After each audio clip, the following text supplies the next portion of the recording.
ನಮಸ್ಕಾರ ಜಿ ಸಂವಾದಕ್ಕೆ ಸ್ವಾಗತ. ಮುಖ್ಯಮಂತ್ರಿ ಬದಲಾವಣೆಯ ಆ ಚರ್ಚೆಗೆ ಇವತ್ತಿನ ಈ ಸಭೆಯಿಂದ ಬ್ರೇಕ್ ಬಿತ್ತಾ, ರೀಸ್ಟಾರ್ಟ್ ಆಯ್ತಾ? ನಿಜಕ್ಕೂ ಕೂಡ ಮಗದೊಂದು ಗೊಂದಲ ಅಂತ ಹೇಳಿದ್ರೆ ತಪ್ಪಾಗುವುದಿಲ್ಲ. ಬಟ್ ಈ ವಿಷಯವನ್ನಂತೂ ಹೈಕಮಾಂಡ್ ನಾಯಕರು ಜೀವಂತವಾಗಿಟ್ಟಿದ್ದಾರೆ.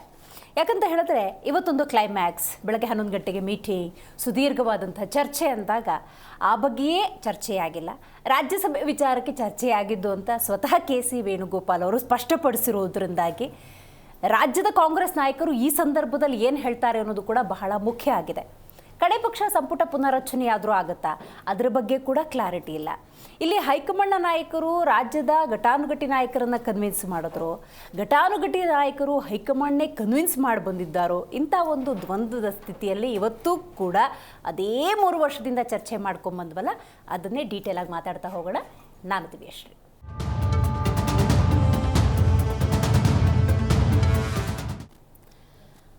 ದೆಹಲಿಯಲ್ಲಿ ಹೈಕಮಾಂಡ್ನ ಹೈ ವೋಲ್ಟೇಜ್ ಮೀಟಿಂಗ್ ರಾಜ್ಯದ ರಾಜಕಾರಣಕ್ಕೆ ಸಂಬಂಧಪಟ್ಟಂತೆ ಅಂದ್ಕೊಂಡ್ರೆ ಹೌದು, ಖಂಡಿತ ಅದರಲ್ಲಿ ಯಾವುದೇ ರೀತಿಯ ಸಂಶಯ ಇಲ್ಲ.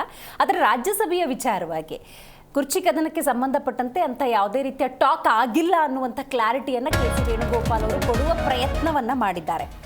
ಸಭೆ ಬಗ್ಗೆ ಈ ಮೂಲಕ ಯಾವುದೇ ರೀತಿಯ ಗುಟ್ಟನ್ನು ಕಾಂಗ್ರೆಸ್ನ ನಾಯಕರು, ಹೈಕಮಾಂಡ್ನ ನಾಯಕರು ಬಿಟ್ಟು ಕೊಟ್ಟಿಲ್ಲ. ಮತ್ತು ಈ ಕ್ಷಣದವರೆಗೂ ಅಥವಾ ಮುಂದಿನ 2 ವರ್ಷಗಳ ಕಾಲ ಮುಖ್ಯಮಂತ್ರಿ ಬದಲಾವಣೆಯ ಆ ಚರ್ಚೆಯನ್ನು ಜೀವಂತವಾಗಿಟ್ಟು ಜನಸಾಮಾನ್ಯರನ್ನು ಪ್ಲಾನ್ಡ್ ಆಗಿ ಡೈವರ್ಟ್ ಮಾಡ್ತಾ ಇದ್ದಾರೆ. ರಾಜ್ಯಸಭೆ ಚುನಾವಣೆಗೆ ಚರ್ಚೆ ಅಂತ ಕೆ.ಸಿ. ವೇಣುಗೋಪಾಲ್ ಹೇಳಿದ್ರು. ಸಭೆ ಬಳಿಕ ಒಂದು ಸಣ್ಣ ಸುದ್ದಿಗೋಷ್ಠಿ ಆಯಿತು, ಅದ್ರ ಬಗ್ಗೆ ಒಂದು ಕ್ಲಾರಿಟಿಯನ್ನು ಕೊಟ್ಟರು. ದೆಹಲಿಯಲ್ಲಿ ಬೀಡು ಬಿಟ್ಟಿದೆ ಸಿದ್ದರಾಮಯ್ಯನವರ ಬಣ. ಮುಖ್ಯಮಂತ್ರಿ ಬದಲಾವಣೆಯ ಆ ಒಂದು ವಿಚಾರಕ್ಕೆ ಹಾಗಾದರೆ ಬ್ರೇಕ್ ಬಿತ್ತಾ, ರೀಸ್ಟಾರ್ಟ್ ಆಯಿತಾ, ಇದೇ ಗೊಂದಲ. ಆದರೆ ಇವತ್ತು ಏನೇನಾಯಿತು, ವೆರಿ ಇಂಪಾರ್ಟೆಂಟ್ ನೋಡಿ. ಸಿದ್ದರಾಮಯ್ಯನವ್ರ ಜೊತೆ 2 ಬಾರಿ ಮೀಟಿಂಗ್ ಆಗಿರುವಂಥದ್ದು. ರಾಹುಲ್ ಇರ್ಬೋದು, ಅಂದರೆ ರಾಹುಲ್ ಗಾಂಧಿ ಅವರು ಇರ್ಬೋದು, ಕೆ.ಸಿ. ವೇಣುಗೋಪಾಲ್ ಅವರು ಇರ್ಬೋದು, ಸುರ್ಜೇವಾಲಾ ಸುದೀರ್ಘವಾದಂಥ ಚರ್ಚೆಯನ್ನು ನಡೆಸಿದ್ದಾರೆ. ಅದೇನೇ ಚರ್ಚೆ ಆಗಿದ್ರೂ ಕೂಡ ಅದು ಮುಖ್ಯಮಂತ್ರಿ ಗಾದಿ ಕುರಿತಂತೆ ಚರ್ಚೆ ಮಾಡಿದ್ದಾರಾ ಇಲ್ವಾ ಅನ್ನುವಂಥ ಗುಟ್ಟನ್ನು ಬಿಟ್ಟು ಕೊಡದೆ ಅದು ರಾಜ್ಯಸಭೆ ಅಂತ ಹೇಳಿರೋದ್ರಿಂದಾಗಿ ನಾವು ಅದನ್ನೇ ಹೌದು ಅಂತ ಅನ್ಕೋಬೇಕಾಗತ್ತೆ. ಬಟ್ ಈ ಮೂಲಕ ಯಾವ ರೀತಿಯ ಸಂದೇಶವನ್ನು ಕರ್ನಾಟಕದ ಜನತೆಗೆ ಕೊಟ್ಟಿದ್ದಾರೆ ಅನ್ನೋದು ಈ ಕ್ಷಣಕ್ಕೂ ಕೂಡ ಅರ್ಥ ಆಗಿಲ್ಲ.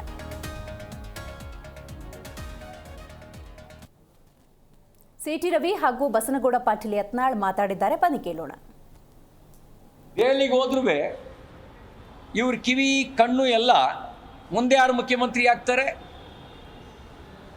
ನನ್ನ ಪಟ್ಟ ಉಳಿಯುತ್ತೋ ಇಲ್ವೋ, ನನಗೆ ಯಾವ ಪೋರ್ಟ್ಫೋಲಿಯೋ ಸಿಗುತ್ತೆ ಅನ್ನೋ ಚಿಂತೆಯಲ್ಲಿ ಇರ್ತಾರೆ ಹೊರತು ಜನರ ಕಷ್ಟವನ್ನು, ಜನರ ಚಿಂತೆಯನ್ನು ಕೇಳೋದಕ್ಕೆ, ಬಗೆಹರಿಸೋದಕ್ಕೆ ಇವ್ರಿಗೆ ಸಮಯ ಎಲ್ಲಿದೆ? ಕಳೆದ 2 ವರ್ಷದಿಂದ ಧಾರಾವಾಹಿ ಥರ ನಿಮ್ಮ ಕುರ್ಚಿ ಜಗಳ ನಡೀತಾ ಇದೆ. ಸಿದ್ದರಾಮಯ್ಯನವರು ಎಷ್ಟು ದಿನ ಮುಂದುವರಿತಾರೆ? ಇಲ್ಲ ಅವರೇ ಸಾಯೋವರೆಗೂ ಮುಖ್ಯಮಂತ್ರಿ ಅಂತ ಕೆಲವರು, ಇನ್ನು ಕೆಲವರು ಇಲ್ಲ ಡಿ.ಕೆ. ಶಿವಕುಮಾರ್ ಹಾಗೇ ಆಗ್ತಾರೆ ಅಂತ ಇನ್ನು ಕೆಲವರು, ಮತ್ತು ಕೆಲವರು ಡಿ.ಕೆ. ಶಿವಕುಮಾರ್ ಹಣೆಯಲ್ಲೇ ಬರೆದಿಲ್ಲ ಮುಖ್ಯಮಂತ್ರಿ ಆಗೋ ಯೋಗ, ಸಿದ್ದರಾಮಯ್ಯನವ್ರು ಇಳಿದ್ರೂ ಡಿ.ಕೆ. ಶಿವಕುಮಾರ್ ಮುಖ್ಯಮಂತ್ರಿ ಆಗಲ್ಲ, ಪರಮೇಶ್ವರ್ ಅವರಿಗೆ ಅವಕಾಶ ಇದೆ ಅಂತ ಮತ್ತೊಬ್ಬರು. ಇದರ ನಡುವೆ ಸತೀಶ್ ಜಾರಕಿಹೊಳಿ ಅವರು ಯಾಕೆ ಮುಖ್ಯಮಂತ್ರಿ ಆಗಬಾರ್ದು ಅಂತ ಕೆಲವರು, ಎಲ್ಲರೂ ಸೇರಿ ನನ್ನ ಹೆಸರನ್ನು ಯಾಕೆ ಹೇಳ್ತಾ ಇಲ್ಲ ಅಂತ ಮಲ್ಲಿಕಾರ್ಜುನ್ ಖರ್ಗೆ ಅವರು. ಈ ಜಗಳದೊಳಗೆ ಸೊರಗ್ತಾ ಇರೋದು ಕರ್ನಾಟಕದ ಜನ. ಇಲ್ಲಿರುವ ಸಮಸ್ಯೆಗಳಿಗೆ ಪರಿಹಾರವೇ ಇಲ್ಲದಂತಾಗಿದೆ. ಪರಿಹಾರ ಕೊಡುವ ಇಚ್ಛಾಶಕ್ತಿ, ಬಹುಮತ ಇದ್ದರೂ ಕಾಂಗ್ರೆಸ್ನವ್ರು ತೋರಿಸ್ತಾ ಇಲ್ಲ. ಕಳೆದ 6 ತಿಂಗಳಿಂದ ಕರ್ನಾಟಕದಲ್ಲಿ ಆಡಳಿತ ಅನ್ನುವಂಥದ್ದಿಲ್ಲ, ಸಂಪೂರ್ಣವಾಗಿ ನಿಷ್ಕ್ರಿಯ ಆಗಿದೆ. ಕೇವಲ ಮಂತ್ರಿ ಆಗಬೇಕು, ಮುಖ್ಯಮಂತ್ರಿ ಬದಲಾವಣೆ ಆಗಬೇಕು ಅನ್ನೋದು ಬಿಟ್ಟರೆ ಕರ್ನಾಟಕದಲ್ಲಿ ಯಾವ ಅಭಿವೃದ್ಧಿ ಕೆಲಸ ಇಲ್ಲ, ಯಾವ ಮಂತ್ರಿಗಳು ತಮ್ಮ ಕಚೇರಿಯಲ್ಲಿ ಇರುವುದಿಲ್ಲ. ಇದರಿಂದ ಸಂಪೂರ್ಣವಾಗಿ ರಾಜ್ಯದಲ್ಲಿ ಆಡಳಿತ ಏನು ಒಂದು ವ್ಯವಸ್ಥೆನೇ ಕುಸಿದೋಗಿದೆ. ಕಳೆದ 6 ತಿಂಗಳಿಂದ ಆಡಳಿತ ಅನ್ನುವಂಥದ್ದಿಲ್ಲ. ಒಂದು ನಾವು ಅರ್ಥ ಮಾಡ್ಕೋಬೇಕು, ಈ 3 ವರ್ಷಗಳ ಆಡಳಿತದ ಸಂದರ್ಭದಲ್ಲಿ ಆಗಾಗ 15 ದಿವಸಕ್ಕೊಂದ್ಸತಿ, 2 ತಿಂಗಳಿಗೊಂದ್ಸತಿ ಮುಖ್ಯಮಂತ್ರಿಯಾಗಿ ಸಿದ್ದರಾಮಯ್ಯನವರು ಮುಂದುವರಿತಾರೆ ಅಂತ. ಆ ಸಂದರ್ಭದಲ್ಲಿ ಅದಕ್ಕೊಂದು ಕೌಂಟ್ರು ಡಿ.ಕೆ. ಶಿವಕುಮಾರ್ ಅಭಿಮಾನಿಗಳು ಕಾರ್ಯಕರ್ತರು ಅವರ ಮನದಿಂಗಿತವನ್ನು ವ್ಯಕ್ತಪಡಿಸುವುದು, ಈ ರೀತಿಯ ಹೈಡ್ರಾಮವನ್ನು ನೋಡಿ ನೋಡಿ ಸಾಕಾಗಿ ಹೋಗಿದೆ. ಹಲವಾರು ಸಂದರ್ಭಗಳಲ್ಲಿ ಸ್ವತಃ ಕಾಂಗ್ರೆಸ್ ನಾಯಕರು ಉಲ್ಲೇಖ ಮಾಡೋ ಪ್ರಕಾರ ಇದು ಪ್ರತಿಪಕ್ಷಗಳ ಅಪಪ್ರಚಾರ ಅಂತ ಹೇಳಿದ್ರು. ನಿನ್ನೆ ಸತೀಶ್ ಜಾರಕಿಹೊಳಿ ಅವರು ಮಾತಾಡಬೇಕಾದ್ರೆ ನೀವು ಸ್ಪಷ್ಟವಾಗಿ ಗಮನಿಸ್ತಾ ಇದ್ದೀರಿ, ಹೌದು ಗೊಂದಲ ಇದೆ, ಅದನ್ನು ಬಗೆಹರಿಸುವ ನಿಟ್ಟಿನಲ್ಲೇ ಈ ಹೈಕಮಾಂಡ್ ಸಭೆ ಅಂತ ಹೇಳಿದ್ರು. ಆ ಹೈಕಮಾಂಡ್ ಸಭೆಯಲ್ಲಿ ನೋಡಿ ಹಾಗಾದ್ರೆ ರಾಜ್ಯಸಭೆ ಮತ್ತು ಪರಿಷತ್ ಬಗ್ಗೆ ಮಾತಾಡಿರೋದಂತೆ. ಅಂದರೆ ಈ ರಾಜ್ಯದ ಆ ಕುರ್ಚಿ ಕದನಕ್ಕೆ ಸಂಬಂಧಪಟ್ಟಂತೆ ಯಾವುದೇ ರೀತಿಯ ಕ್ಲಾರಿಟಿಯನ್ನು ಪಡೆದುಕೊಳ್ಳುವ ಪ್ರಯತ್ನ ಮಾಡಿದಾರಾ, ಮಾಡಿಲ್ವಾ? ಮಾಡಿದರೆ ಆ ಗುಟ್ಟನ್ನು ಬಿಟ್ಟುಕೊಟ್ಟಿಲ್ಲ ಅನ್ನೋದು ಕೂಡ ಅಷ್ಟೇ ಸ್ಪಷ್ಟ.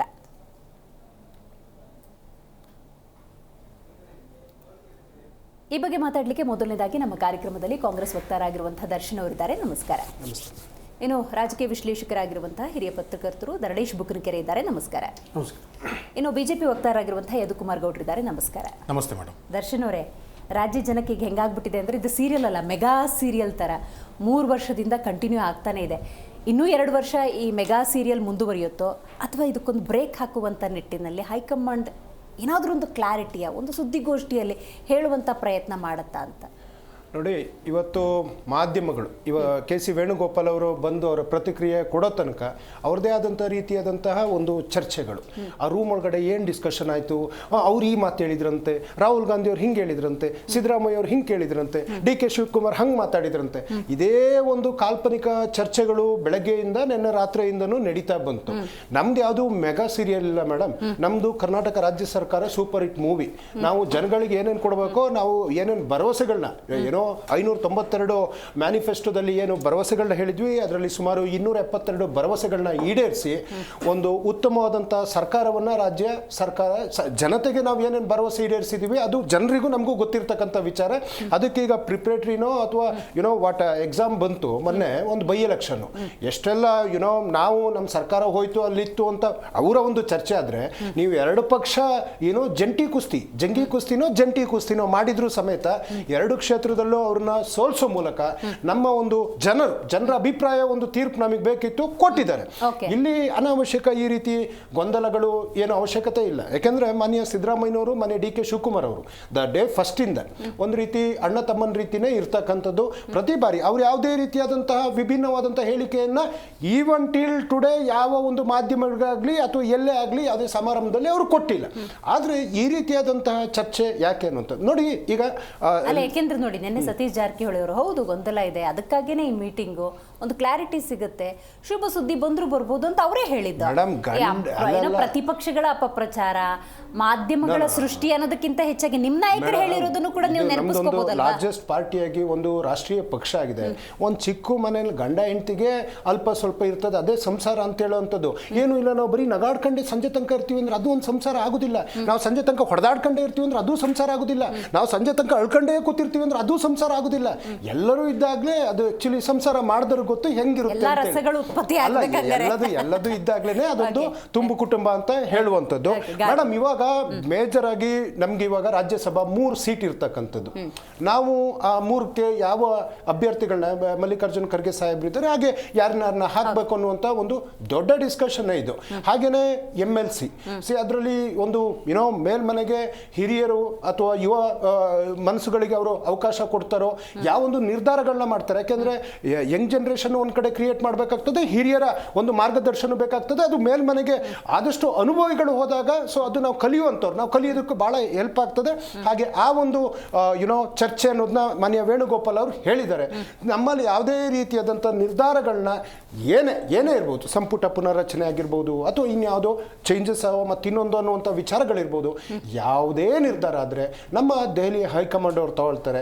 ಸೊ ನಮ್ಮ ಒಂದು ಚರ್ಚೆಗಳು ಈ ಒಂದು ಇಲ್ಲಿಗಷ್ಟೇ ಸೀಮಿತ ಆಗಿರ್ತದೆ ಹೊರತು ಫೈನಲಿ ಏನು ಡಿಸಿಷನ್ನ ನಮ್ಮ ದೆಹಲಿ ಹೈಕಮಾಂಡ್ ತಗೊಳ್ತಾರೆ, ಅದಕ್ಕೆ ಪ್ರತಿಯೊಬ್ಬ ನಾಯಕರು ಕಾರ್ಯಕರ್ತರು ಭದ್ರಾಗಿರ್ತೀವಿ. ಓಕೆ, ಯದುಕುಮಾರ್ ಗೌಡ್ರೆ, ನೀವು ಹೇಳಬೇಕು, ಕಾಂಗ್ರೆಸ್ನಲ್ಲಿ ಏನೇನು ಗೊಂದಲ ಆಗ್ತಾ ಇದೆ ಅದಕ್ಕೆ ಸಂಬಂಧಪಟ್ಟಂತೆ ಹಲವು ಕಾಂಗ್ರೆಸ್ ನಾಯಕರು ಈ ಸಮಸ್ಯೆಯನ್ನು ಬಗೆಹರಿಸಿ ಅಂತ ಹೈಕಮಾಂಡ್ಗೂ ಕೂಡ ಹಲವು ಬಾರಿ ಮನವಿಯನ್ನು ಮಾಡ್ಕೊಂಡಿದ್ದಾರೆ.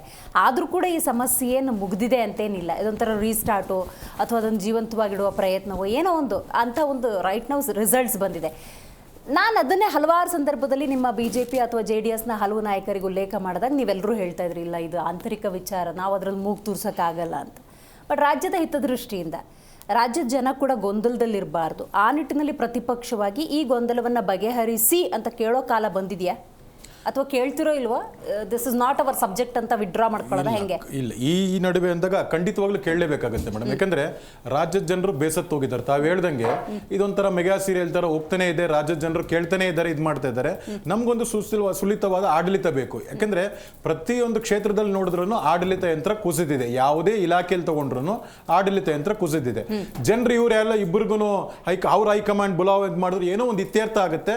ಇನ್ನು ಉಳಿದಂತ 2 ವರ್ಷ ಕಾಲ ಏನಿದೆ ಅಭಿವೃದ್ಧಿಯ ಪಥಕ್ಕೆ ಜನರಿಗೆ ಏನು ಬೇಸಿಕ್ ಇನ್ಫ್ರಾಸ್ಟ್ರಕ್ಚರ್ ಬೇಕು, ಮಳೆಗಾಲ ಬರ್ತಿದೆ, ಬೇರೆ ಬೇರೆ ಸಮಸ್ಯೆಗಳು, ಕಾನೂನು ಸುವ್ಯವಸ್ಥೆ ಆಗಿರುವಂತದ್ದು, ನಿನ್ನೆ ಭಟ್ಕಳದಲ್ಲಿ ನಡೆದಂತ ಕಾನೂನು ಸುವ್ಯವಸ್ಥೆ ಅದೆಲ್ಲ ಒಂದು ಬಗೆಹರಿಯುತ್ತೆ ಅಂದಾಗ ಇವ್ರಿಗೆ ಅದ್ರ ಬಗ್ಗೆ ಯಾವುದೇ ನೋಡಿ ಮೇಡಮ್, ಇದು ಯಾವ ರೀತಿ ಸೂಪರ್ ಫಾಸ್ಟ್ ಅಂದ್ರೆ ನಿನ್ನೆ ಅವರು ಬುಲಾವ ಅಂದ್ರೆ ಹೈಕಮಾಂಡರ್ ಕರೆದಾಗ ಪ್ರತಿಯೊಬ್ಬ ಶಾಸಕರು 100 ಮೀಟರ್ಸ್ ರನ್ನಿಂಗ್ ಇದ್ದಂಗೆ ಏರ್ಪೋರ್ಟ್ ಅಷ್ಟೊಂದು ಫಾಸ್ಟ್ ಆಗಿ ಹೋದ್ರು.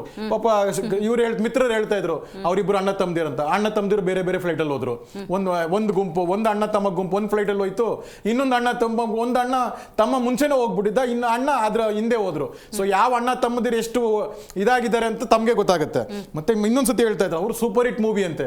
ಹೌದು, ನಿಮ್ದು ಸೂಪರ್ ಹಿಟ್ ಮೂವಿ ಯಾವ ರೀತಿ ಜನ ಇಲ್ದಿರಾ ನೀವೇ ಓಡಿಸ್ತಾ ಇರೋಂತ ಅಡ್ವರ್ಟೈಸ್ಮೆಂಟ್ ಕೊಟ್ಟಿ ಪೇಪರ್ ಅಡ್ವರ್ಟೈಸ್ಮೆಂಟ್ ಅಲ್ಲಿ ಓಡ್ತಾ ಇರೋಂತ ಸೂಪರ್ ಹಿಟ್ ಮೂವಿ ನಿಮ್ದು.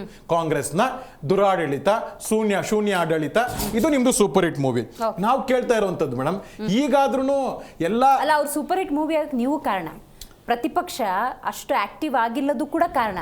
ಆ ಸೂಪರ್ ಹಿಟ್ ಪ್ರಶ್ನೆ ಮಾಡಬೇಕು. ಹೌದು, ಕರೆಕ್ಟ್, ನೀವು ಹೇಳಿದ್ದು ಕರೆಕ್ಟ್. ನಾವು ಸೂಪರ್ ಹಿಟ್ ಅಂತ ಯಾಕೆ ಹೇಳ್ತೀವಿ ಅಂದ್ರೆ ನಾವು ಬೀದಿಗಿಳಿದಕ್ಕೇನೆ ಮೂಡಾದ 14 ಸೈಟ್ ವಾಪಸ್ ಕೊಟ್ಟಿದ್ದಂತ ಪದೇ ನೂರಾರು ಬಾರಿ ಹೇಳಿದ್ ಮೇಡಮ್.